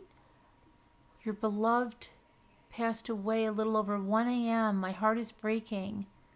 But he was in so much pain, I begged the Lord to take him home. I have no idea how I will be able to pay for his cremation, over $4,000. I believe in miracles and want to share this with you. I checked on him at 1 o'clock. I took his hand, I kissed it, and I told him I loved him, always and forever. I went to my room and flipping through my phone, out of nowhere, came the Kenny Rogers song, Goodbye. Aww. I know it was from Al. I checked on him at 2, and he was gone. He actually had a smile on his face. You know that Sunny Bunny used to stay with people at the end, and she said they had a smile on their face. I believe she said something like that. With love, Judy with an I. And then you sent me... What is that?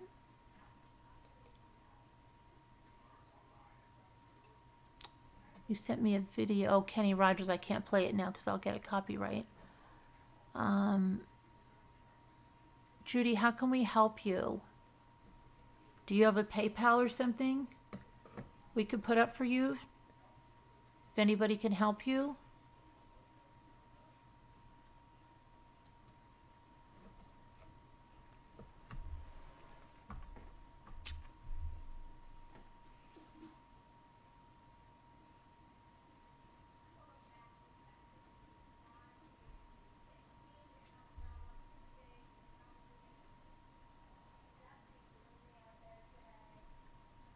What, Julie? Judy is a long-time rambler.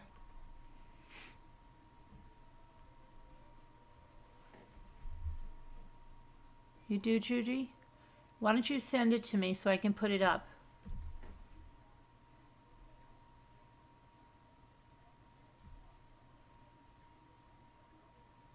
So very sorry, Judy. Prayers.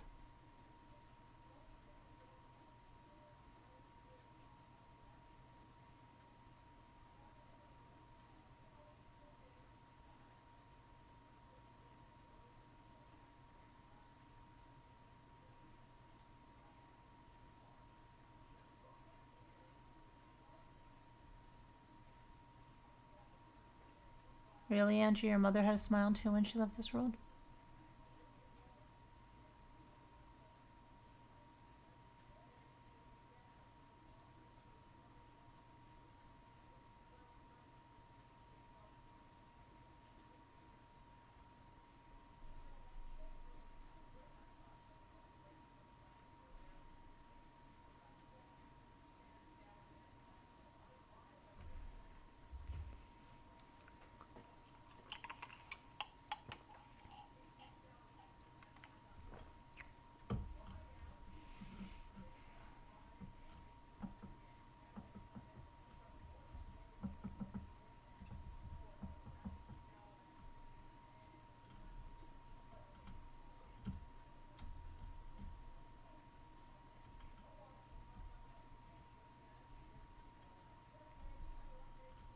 Yeah, it's Judy with an I. She changed her name, Sassy.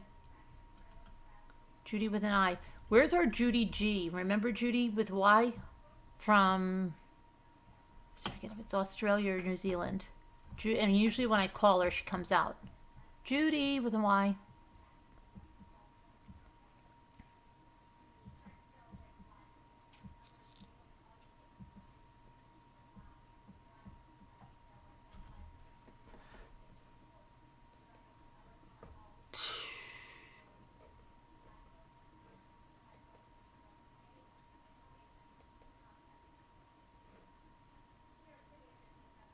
Are you sending that to me, Judy?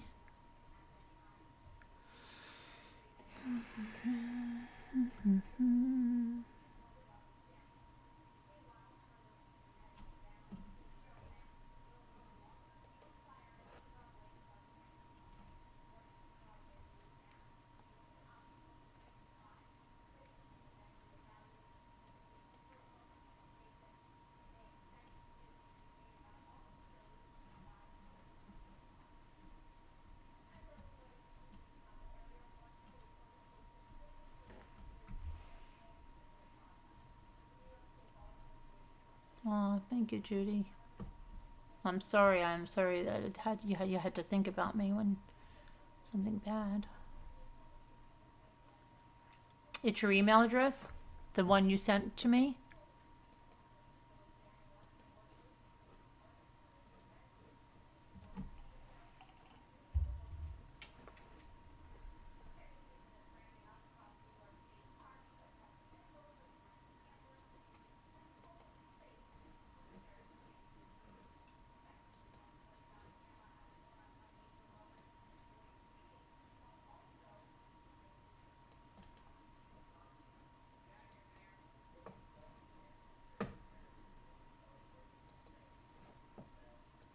All right.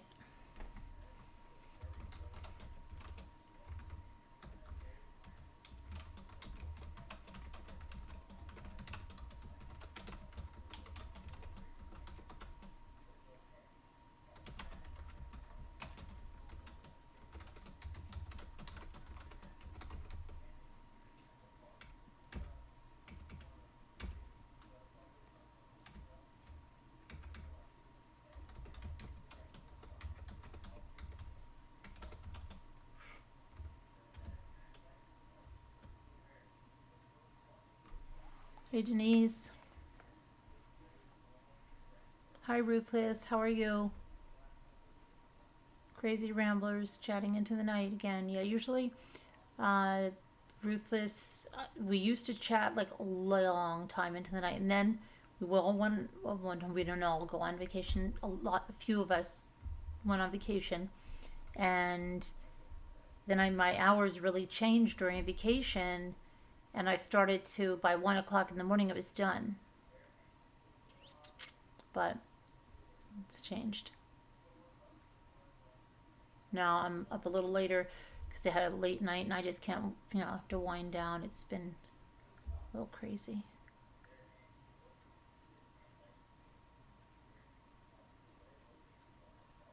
Scooter pie.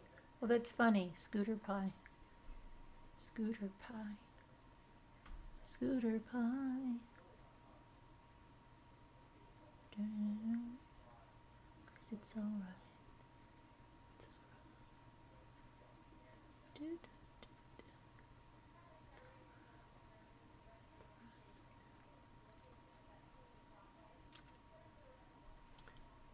So, Denise, any word on, what's her name?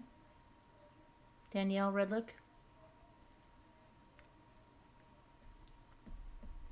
It's alright.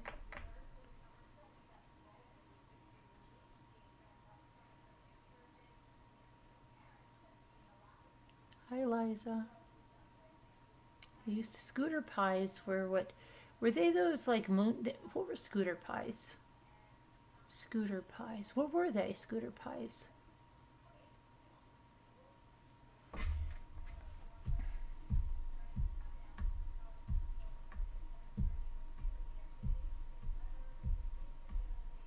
What were scooter pies? Scooter pies. Were they like those little moon pies?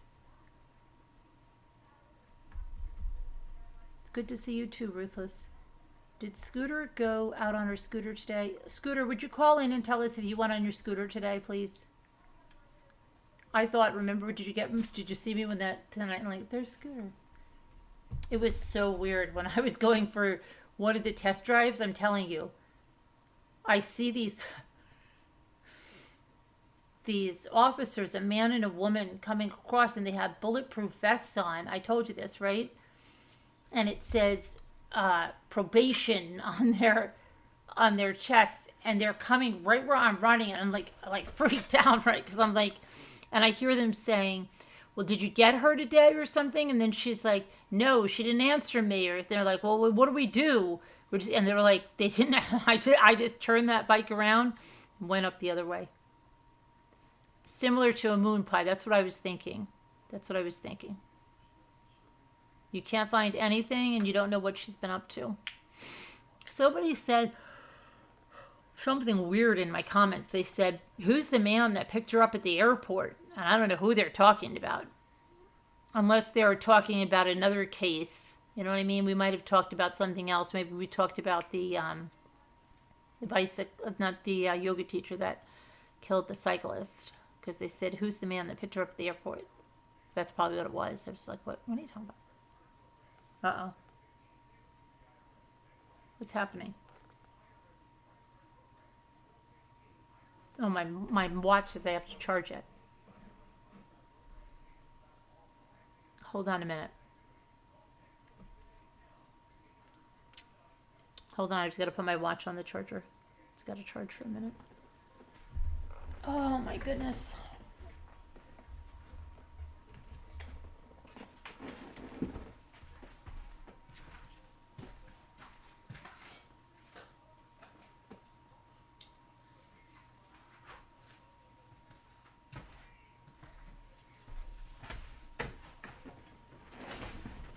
Oh my goodness.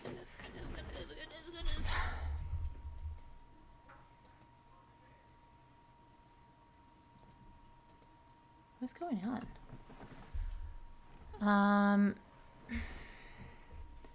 Where was that again? Okay.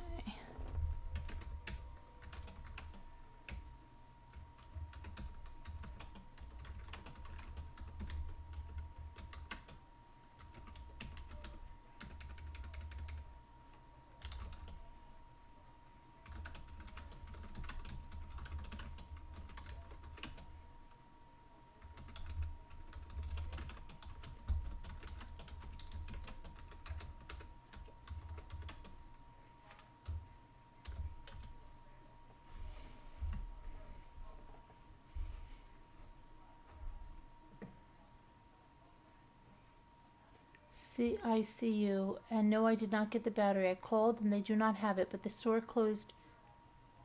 And they do have it, but what time did you go to the store, Scooter? What time did you go to the store? 7 o'clock?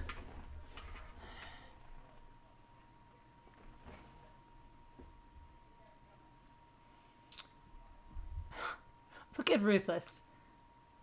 Do y'all have to work in the morning? I'm working right now, Ruthless. I was answering. Hello. Hi, Aurora. Oh, Julianne wants to call in? Well, Julianne, aren't you in Slack?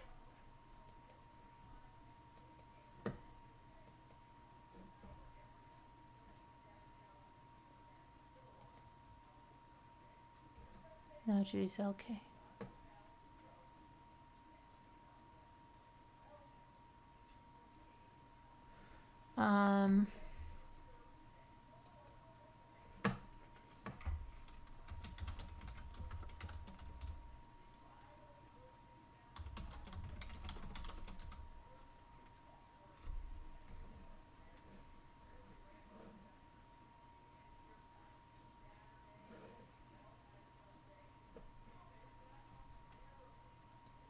Scooter, can you check your messenger, please?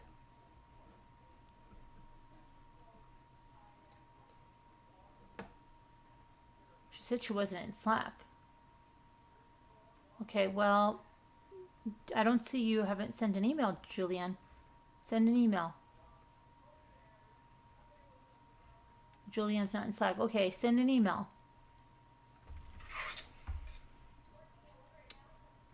Doodle-doo.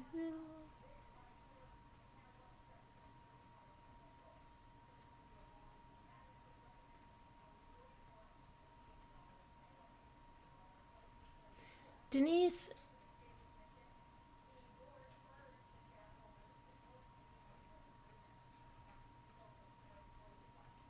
you didn't find us with the Red Lake trial, right? Or did you?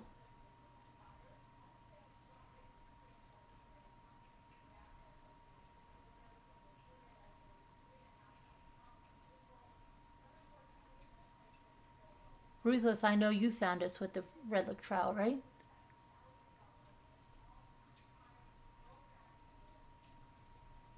You should get...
I'm trying to see here.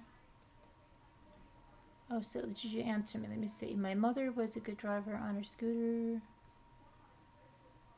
I found you with the Redlick trial. I enjoyed you all commenting on law and crime. Oh, you did? You found us over there commenting? Thanks for finding us. You're really sleepy now, though? What were you going to tell us, Julianne?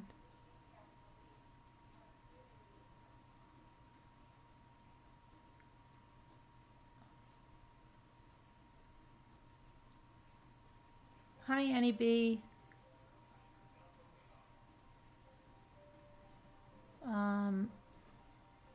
Denise, did you answer me? Oh, she's not answering me on that. Okay.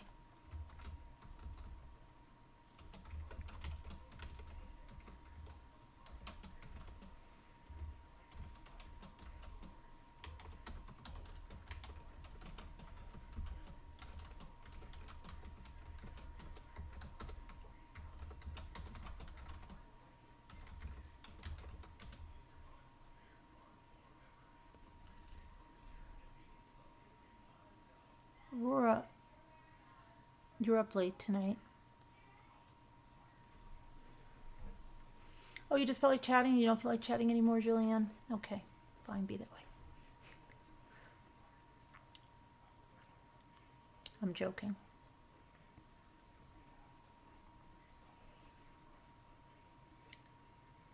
I wonder if it's going to rain tomorrow. Better not.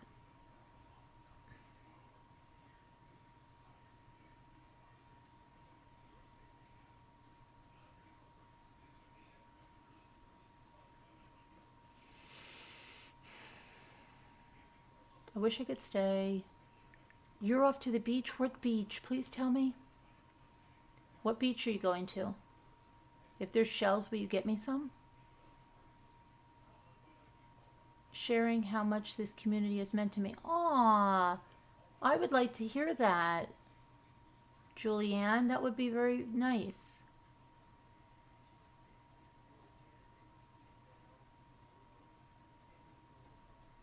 Are you too tired? Oh, you sent it to me. You sent me a thing for your number. Okay, hold on. I'll send you the number. Let's see if you hold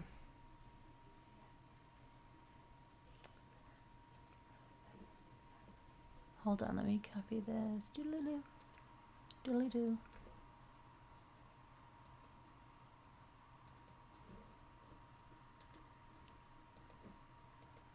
Okay, let me see what oh, you're in England. Oh, I didn't know you were in England, Ruthless.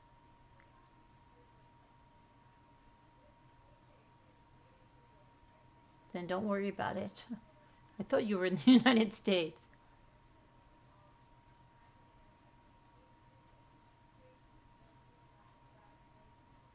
I sent you the number, Julianne.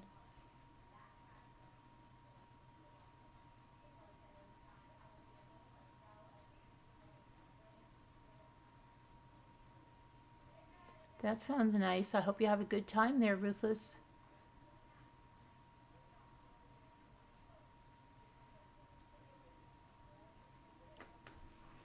I hope you have a good time. Kevin, am I going to be that hot in Indy? Marianne Frontini.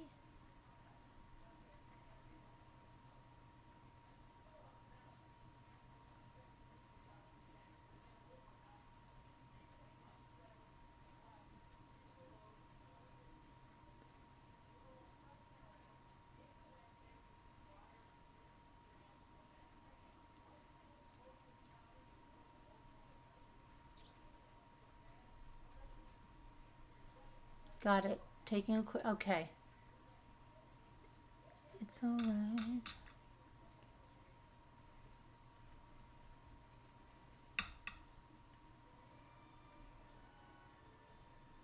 So, buttons on a shirt. Haha, I'm a Brit. I love the US though. You're all amazing people. Thank you. Oh, thank you, Ruthless. What's the next trial, Rufus? What's the next trial? A lot of them are not, they're all postponed.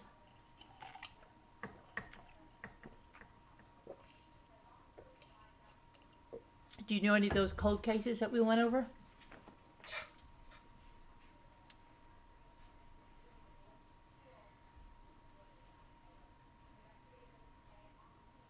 Linda says it is awesome.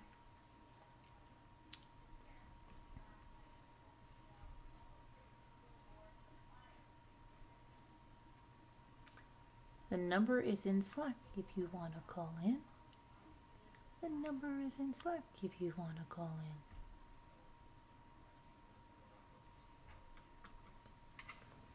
in. I have to check on something. Oh, I have to check on something here.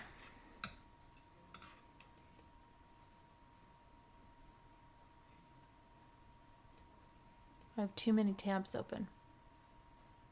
It's like my brain.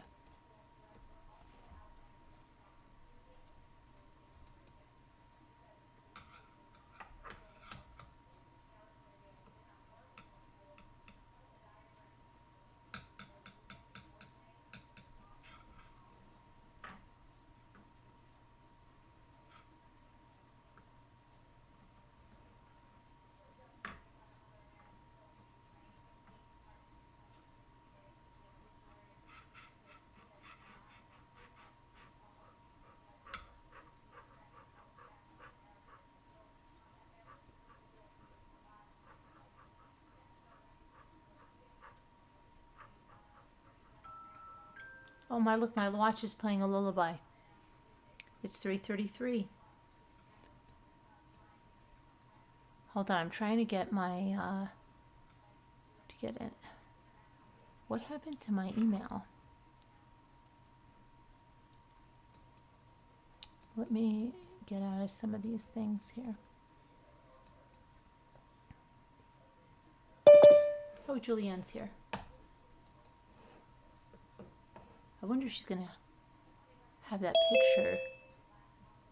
Oh, hi, Julianne. She always looks like Nancy Kerrigan in that picture. It's hard because I'm...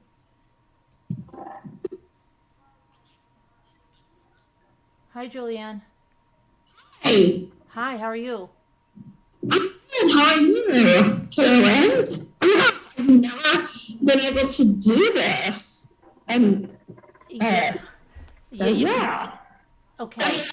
Sometime when you're on a movie night or something. But, can you hear me? I can see it's a little bit like, are you on your phone? No, I'm on my computer. Okay, is there anything on the mic? Because it sounds like a little, it's not like it's muffly and then it's loud. Like, is there anything on, is it on a bed or anything? Maybe put it on a hard surface? Oh, gosh. Wow. That's weird.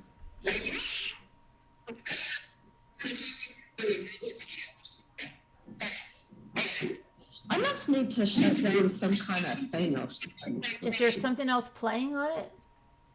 Yeah, I need to figure it out. Yeah, lower that. I mean, just mute that, whatever's playing. And that might help. What's that? That's better. That's better, yeah.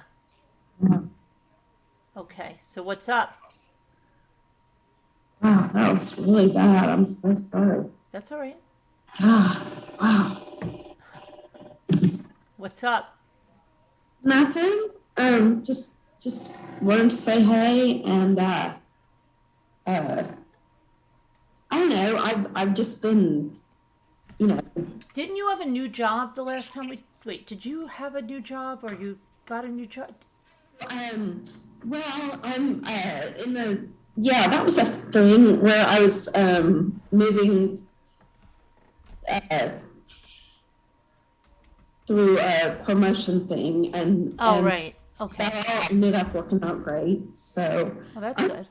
I had a lot of angst about it, and I really appreciate the help everybody gave me. Like, I'm just not used, I'm just kind of, I don't even want to talk about it. It was just so ridiculous how stressed out I was, but I really, really, really appreciated being able to just talk about it. And, Yeah. you It know, can happen. I mean, yeah, it gets stressful. Promotion and stuff, it's stressful things. well, yeah, or yeah, but yeah, that whole time I was like having to whisper Oh, because, yeah, yeah, because your brother was around, right, or something? yeah, like we've just been going through several years of, my family, like, just wonderful, wonderful family time, but sort of being all kind of thrown together because of needing to take care of, members of our family. But really, it takes care, it's like, I wouldn't miss it. So is he not there? Are you not? What, you moved to a He's different not place? here Oh, tonight. And this is oh, the first night in like 3 years. wow. Yeah. Uh, That's we had to, get him, he is like amazing and brilliant and my hero, but he's bipolar and, had just an episode, just kind of escalated quickly. And the greatest thing though is that my sister and I, instead of him being somewhere else where we didn't know it was happening till he was already like, right. already, Yeah, self-destructed, and we had to help him pick up the pieces. right. In this case, it was like I've been watching him from a closeness for, like I have not spent a day away from him for 3 years. But Oh, wow. it's all grown and flown and we're good. Like, I mean, we see each other all the time and stuff, but he's my brother, and I just Is he older than you? yeah, yeah. He's my oldest brother, and my sister is older than I am. I'm the youngest, Oh, okay. and my sister is in charge. And you know what? She's the best. Yeah, I couldn't have done it without her. And I'm not saying that like we accomplished something and now we're done. I mean, it's a journey. But we did get through this. We did get through it this time with like so much less scariness. And, medicine has advanced so incredibly. Like, I mean, we grew up with this, in our like father. And so Well, that's good. I mean, we just know how, like, 3 years you guys are together. There's something must be working out, right? Otherwise, I don't think you would have lasted 3 years. it's been the best 3 years. It has been so, so good. And it's not over. Right. But it's like, it's sad that he had this episode, but on the other hand, it's like I feel good and we feel good that we were here for it, like on point, and Right. got him in for treatment fast enough, and so it won't do like irreparable damage, Right. Right. Yeah. You guys were I mean, there to. he's like an incredibly successful guy. He's raised 5 children, put them all through college, Wow. had a brilliant career as a chiropractor, and his patients still call him and miss him and want him to like help them more or whatever. But you just cannot commit. I mean, once you know that you have the potential to, I mean, he's responsible enough to know that he has crossed over the line of sanity a little bit, too many you can't really do that when you're a doctor. Right. Yeah, absolutely right. It's a weird thing with doctors and patients and treatment. Like sometimes, like a lot of times, like he would really like make people feel like they were healed, and they would be healed. And it was like, it's like there's just a real fine line between genius and madness, Oh, yeah, there is. Yeah, definitely. Yeah. So I don't know, but it's weird for me, like right now, because I'm just so feeling wow about like this one night where I can be on the computer and not have it be like I'm on my earbuds and trying to like, you know. That's good. Yeah, yeah, definitely.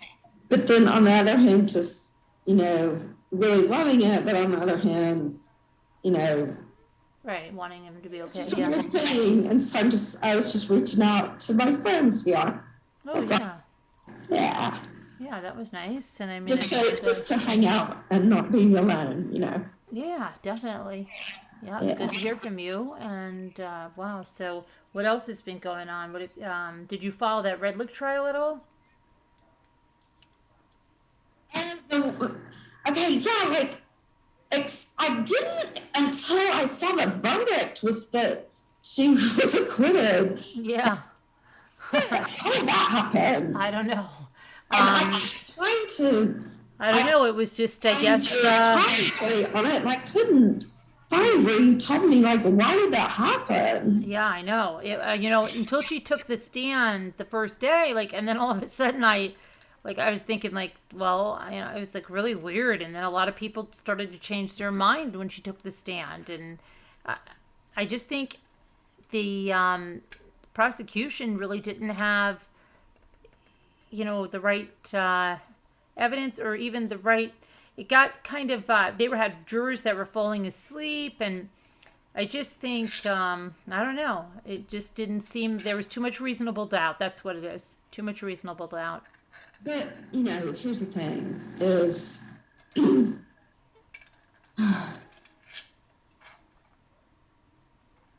I know that unless we really, pay attention and are either able to watch the trial and really listen, or read the whatchamacallits, we don't really have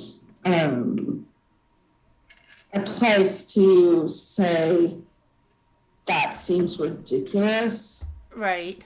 From what I know, from the very little I know, that seems ridiculous. Well, you know what? I mean, here's the thing, though. I think if she would have stabbed him like 40 times or 14 times, people would have been like, oh, no way, right? But it was just this one stab, and it was different. I think also if it would have been straight on into his heart or something, there was too much doubt that maybe because they were such a volatile couple, and because there was so much mention of the knives by people that were interviewed way before they knew the cause of death, that it seemed that knives were involved, and she was in a lot of fights with even other people.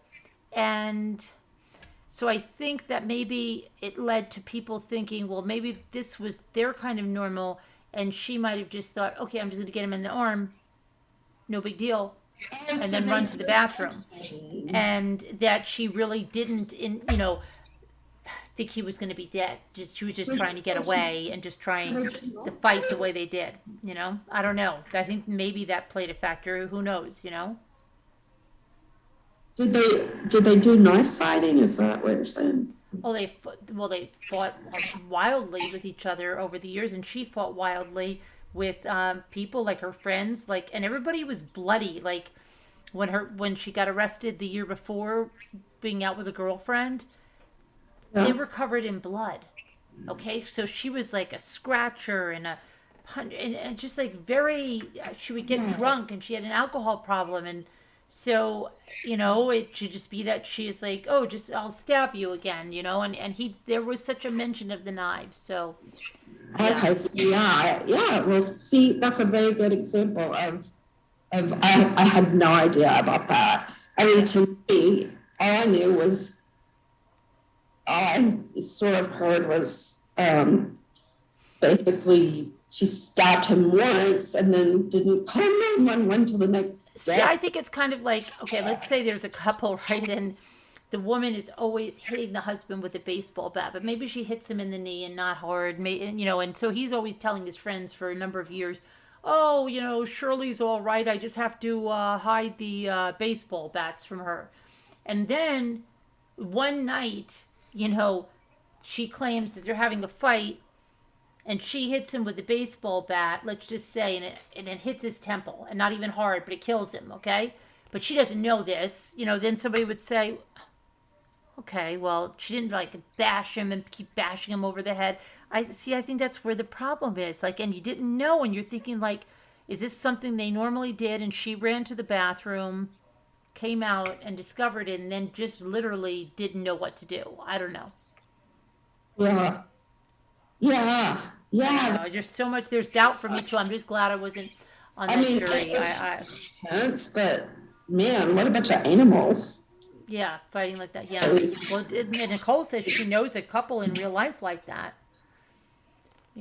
Nicole Griffith says she knows a couple that fights like that in real life. But even Scooter said she knows couples like that, and they do. And they're so crazy. They love each other, but they're so crazy.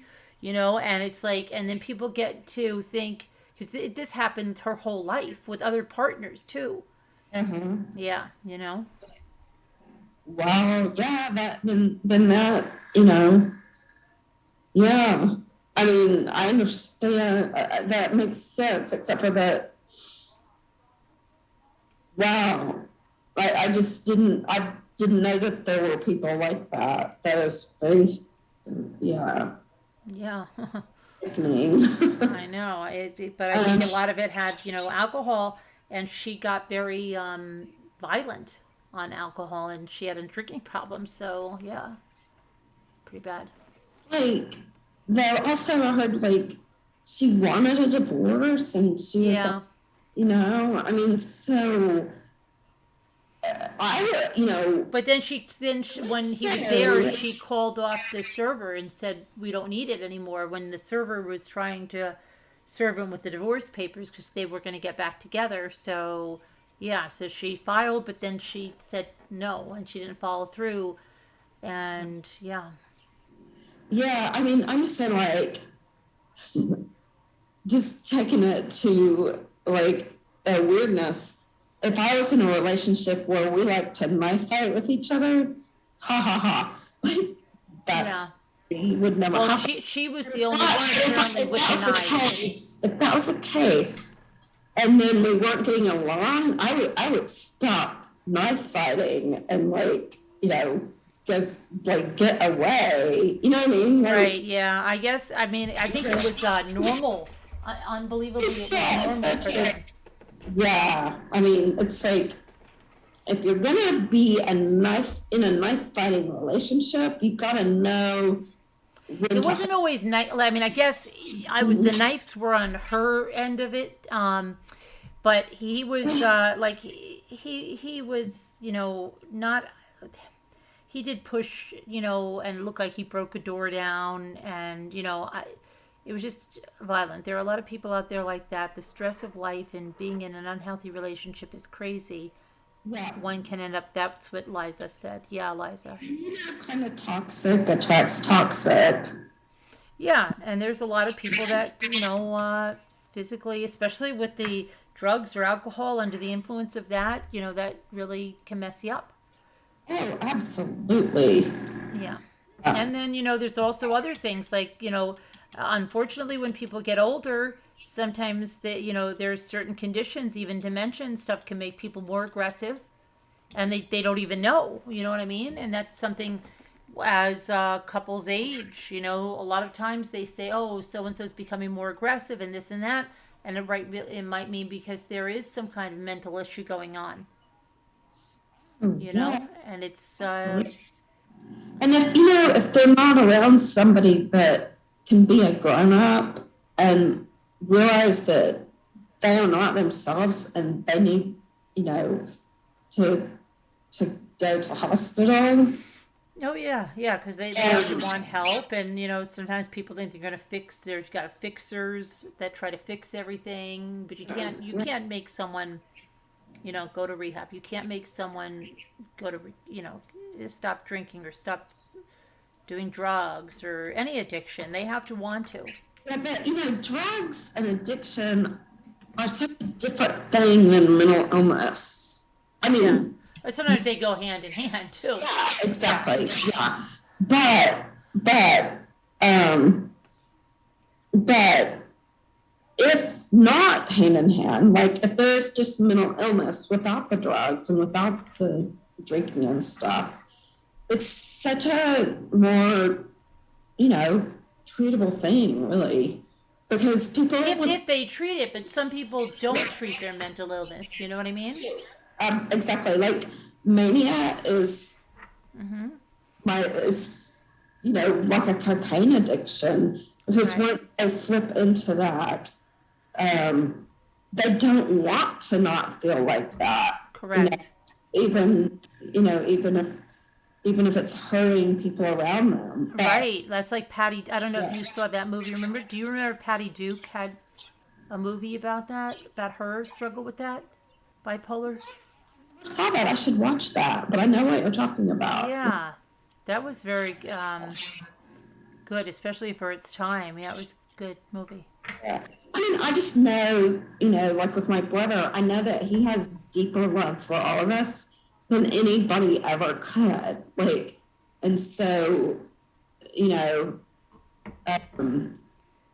Right. But like you said, like that mania, I mean, they can really accomplish a lot sometimes, during those also they feel better. and feel great, and all up and just going and going and going and going and going and yeah. Yeah, but then Then they crash. Yeah, then they it's crash. okay for a while, but then it gets, Right. destructive. Yeah. But anyway, I should not keep obsessing about that. Okay, so what about like I was hardcore always for Johnny Depp. Oh, yeah. I'm okay with that. Like I never ever like I have been like angry with Amber Heard since 2016, like, and completely followed the trial in the UK, and I mean, I am just like really, really, really ridiculously, I just followed it to a silly degree. Not because I'm a Johnny Depp fan, which, Right. maybe, like when I was younger, I really liked Edward Scissorhands. That's the last I remember of him. Right. I'm just a fan of the truth, and I just never, ever, ever believed her. Yeah. No, she wasn't. I mean, Yeah, she wasn't very believable, and it did seem like she, egged him on for recordings and things, and she didn't act the way that somebody is scared, has a partner that's abusive would act, and so there were a lot of things that made her not so believable. And somebody's asking about the eggs. She put the eggs because apparently he took her cell phone when he was going out that night, and she went there and threw eggs around. That's that other case. But yeah, if Amber Heard, I mean, people were in the chat kept comparing everything because these people that watched the Amber Heard case, I think it was the first case they ever watched, and then they kept going to Law and Crime in the chat, and just all they did was talk about Amber and Johnny. And there's going to be, and it didn't even have any place with the case that was going on. But yeah, I mean, I think I think at one point, especially after the Texas shooting, it was getting ridiculous. It seemed like it was just going on, and it was an incredible amount of money that both sets of lawyers were being paid, and you had. But she brought it. Yeah, well, he brought it. I mean, he brought it, but Yeah. she, But okay, let's put that aside. Right. And because I just want to say that, when I started watching your channel, it was in the spring of or maybe fall of 2018. Right. Yeah. Chris Watts. 2019. Was it Chris Watts? That's right. Yeah. Yep. I'm so common. That's what brought so many of us here. But yeah, but then I just stayed for the, for all the other stuff. Right. And then COVID came, and so I was working remotely, and I just had so much more time. Like I worked more than I had ever worked. Mm-hmm.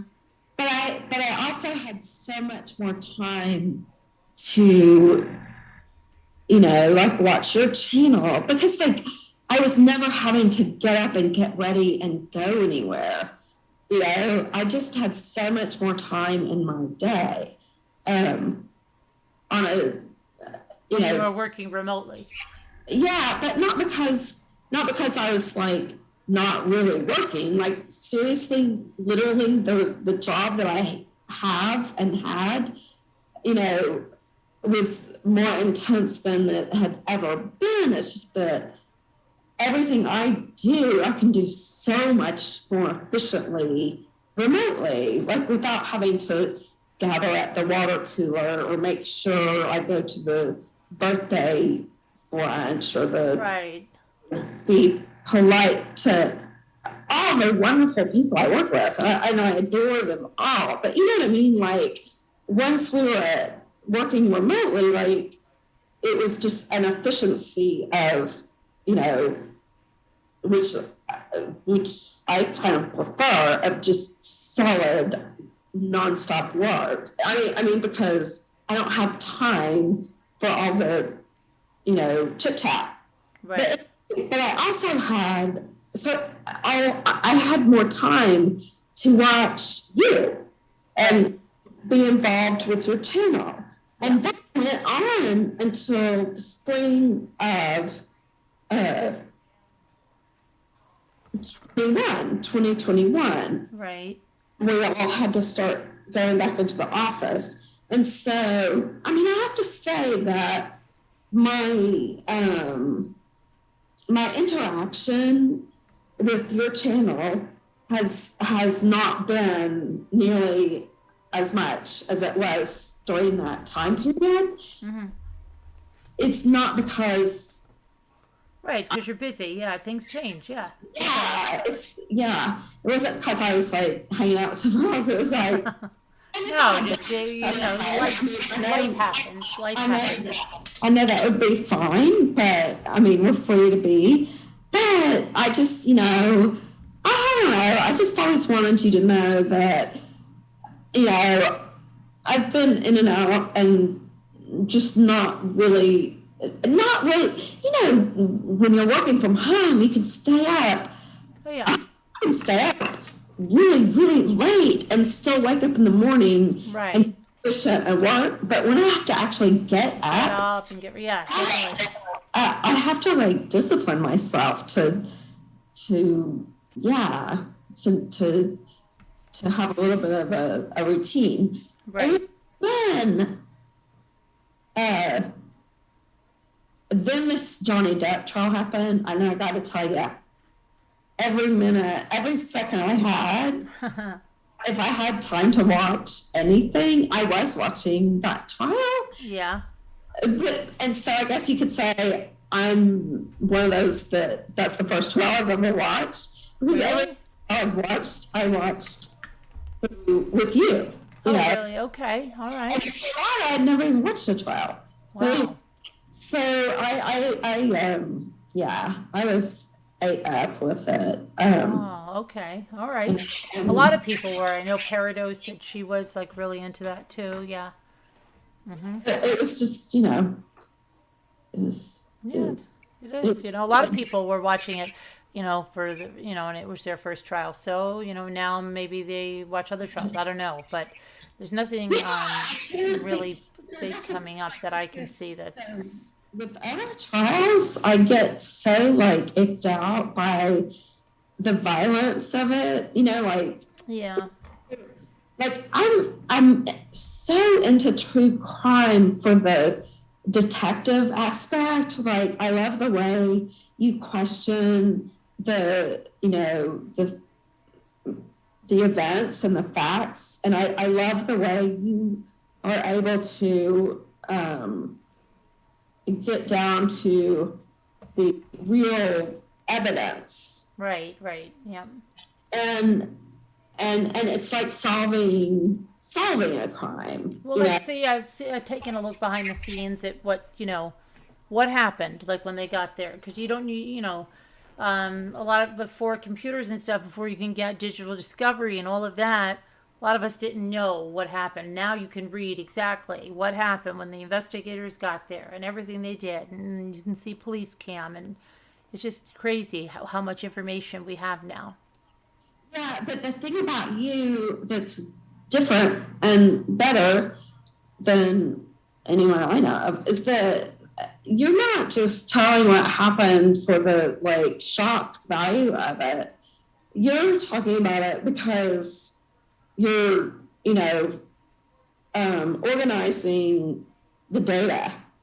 Yeah, I mean, I like to, because I do like to do research, and I like to find out, like, put these pieces together and see what happened, and even if you have an outcome, if it's or if you're going through a trial like Red Lick, Florida is really good because Florida gets discovery out so quickly, and so you can have the discovery as you're going like through the trial and even before the trial.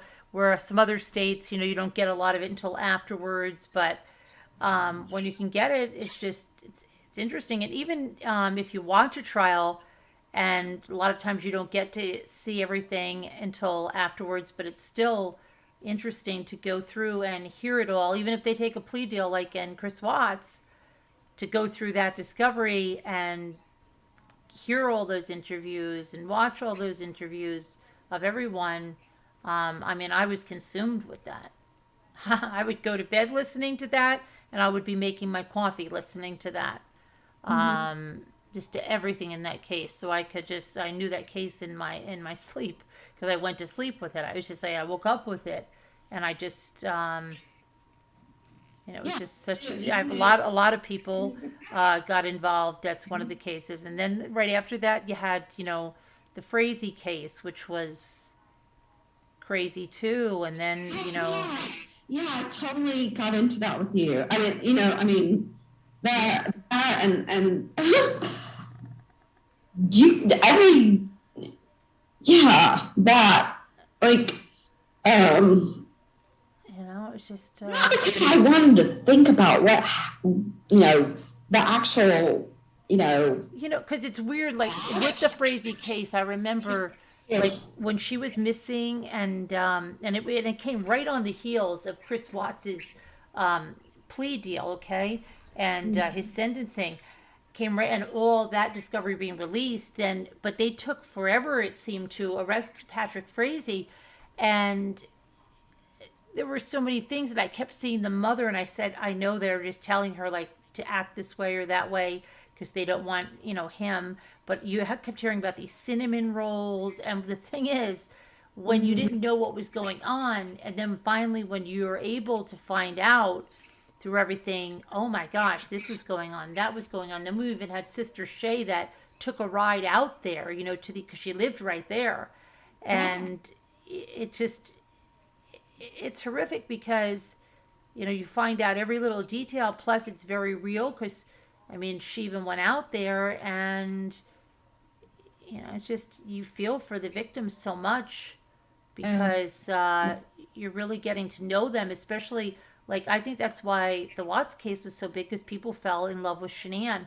And she left all of her videos, and people watched them, and they really got to know her and love her and just think, like, oh my gosh, what did this guy do, Yeah, and just the horror of,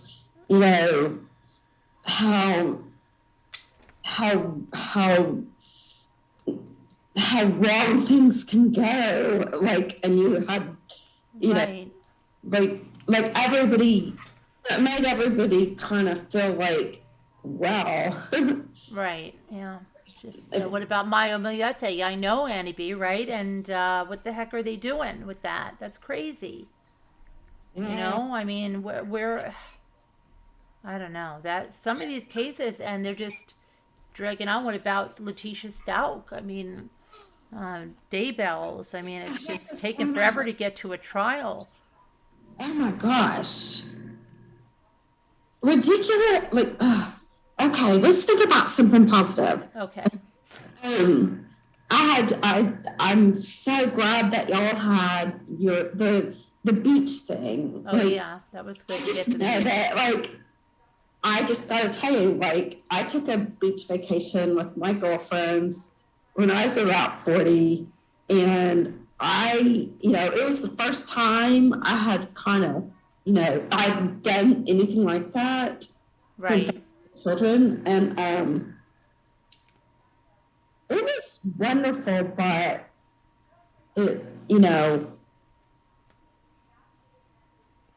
uh, What? What happened, you guys? I don't know. It's like it was wonderful, but it opened my eyes to how like I really, really just wanted to do that, like maybe with my children, but what I mean, and that's wrong. And I didn't stay and do that, but it was just it's so weird to get a taste of that freedom when you're in the midst of really your most important life's journey, that even though it's the hardest, it's the only one that really means anything, Right.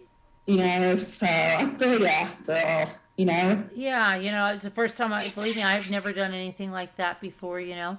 So that was an adventure. All of it was an adventure. Every bit of it. Lisa and I driving down there. yeah, All of it was just uncharted. And I mean, Lisa, had suffers from travel anxiety. I do too. So it was amazing that we could go down there, and we got along very well together, her and I. And we had to drive along time with roommates, and so back, and so that was women really, always have stuff. Girls always have stuff, and that's just part of the fun. yeah, it was really nice, and the beach was beautiful, and it was just, yeah, Yeah. everybody had a great time, and nobody wanted to leave.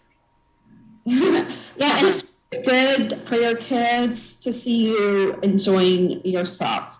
Right. Like get your oxygen mask first, and they love that. Yeah, yeah, And yeah. You need it your every once, kids, I mean, I mean, it's, kids in general really love to see their moms happy. yep, and that's what my daughter, she knows, like, and like, I think Lisa's, that we could normally have a lot of anxiety, and just to see us, like, just with, just relaxed, and, especially with all that's happened with my life, it was, I haven't had it, taken a vacation in a very long time. And so Right. it was, yeah, it was really nice. I'm so glad. I think it's really healthy and a great example for your kids. And it was, like I said, I mean, even for Lisa and myself, to travel without our husbands, because, like, she doesn't, I don't think, take, she might go away with a girlfriend or two to a convention or stuff in the past, but a big, big trip like this, just for pleasure, I don't think she had done that. So it was interesting. Very Yeah. interesting. Very nice. It was had a good time. Yeah. A lot of Yeah. fun, a lot of laughs, a lot of laughs. Yeah. Yeah. So how's your rake this summer? Like, have you had to go out there and rake it, or? Oh, sweep it. I'm going to be doing that. So I'm going to be doing it. I have to do it every year because the leaves fall in there, and it gets like, you have to sweep it out in the sand. You have to get the sand back up to the top. But that's, yeah, I definitely do that. That's real. I really love to do it, because you know why? It's like, power washing, you see a result like immediately. This is the same kind of thing where you do something and you see like an amazing result. So I love it. I've been doing it my whole life. I used to do it with my mother, and I think we're the only ones that would do it. And I mean, everybody else, it's like, what's wrong with you people? How can you do this? You come down here and you don't sweep. It's like, Is it but it's kind is it kind of like like uh a meditation or like a therapy almost, you know? I enjoy it. I mean, it's not something Yeah. like I go, oh gosh. I enjoy it. It's like power washing. I like power washing. I love it. Yeah. You know, Mm. if you tell me, if you live near me and you're like, oh, I need my deck pad, I'll be like, I'll be there. But I love to do it. Yeah. It's immediate satisfaction. Like you look and you just go like this, and then it's changed, and it's like I don't know. It's the greatest thing. Is there any way possible, or just, just an idea that there could be sort of a video of it, like an ASMR or what do you call it? But Yeah, I could see if I could bring the GoPro. from a If I could drone? bring, can you imagine if I could bring the GoPro and then put it underwater and yeah, that'd be fun. Show, yeah, I mean, I could try to do that. Just from above, it would be kind of Even amazing. above, yeah, And it definitely. would be like we're not doing anything, but we're feeling like we're doing something because we're watching you do it. Yeah, is there's that just people watch power washing, right? So Liza, it's we have a lot of trees around the lake, so the leaves fall in, right? So before you go out, you want to get the sand to the top. So you push our lake is very deep after a certain amount of feet. So Yeah. you just take a big push broom and you just push the leaves and then they drop and then you're left with the nice sand and that's what you do. But like, yeah, that would be just. I think that would be really. Really uh, neat, really fun to watch. Yeah, I'll try to do that. I'm sorry, Try I'm to make that going back happen. to my brother, but like the other night, my sister told him, you have to turn off your phone at uh, 10 o'clock, lights out, no more phone, because, blah, blah, and she's right. It's like when you've got somebody in that situation, all you want them to do is go to sleep. And Right. so he just, one of the problems is that he was really engaging with people on his phone, because people don't know and they just let him go on and on. But anyway, so he turned his phone off and just was kind of wandering around here. And I had bought a bunch of stuff at Target, and I said, look, we have new toilet paper. And next thing I know, I went in the bathroom and he had arranged it in this really much better way than I had ever arranged it. Like, it was, you know, a design. And so before we were going to, he was going to his room to go to sleep, and I was going to my room to go to sleep. I said, I just want you to know I love what you did with the toilet paper. And he's like, really? And he's so excited because, he's manic.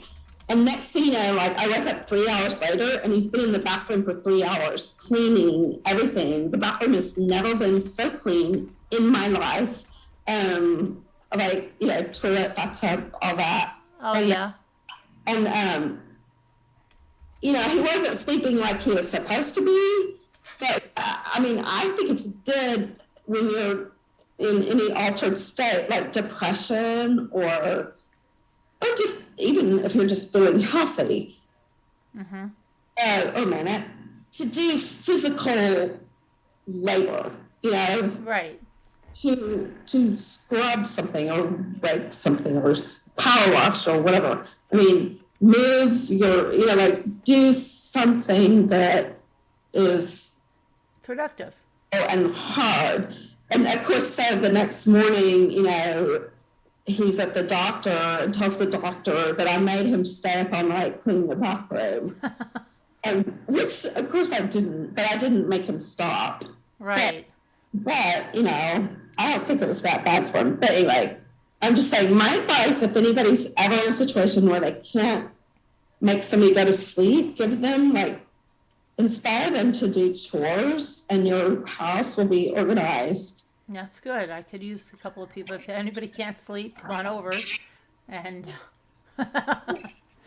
but Oh boy, it is 4:16 though, kiddo. I gotta go. I have to go to sleep because I've been going to bed earlier, and in the last few days I haven't been. Thank you so much. It was really But fun. yeah, it was really good to hear from you, and I'm glad things are going really well. And I hope to see you around again, and come Yeah, on I'm panel always or here. movie night or something. But love ya, and thanks for coming up. Okay, love you too. I'm always here. Okay. Okay, thank you, and guys at home, and Judy, um, your PayPal, I'll put it up in the community post too. All right, and I'll get something to you tomorrow as well. All right, love you, and I'm so sorry, and we're here for you. Okay, bye, Judy. Bye, everybody. Bye to the moderators. Thank you. Bye, everybody.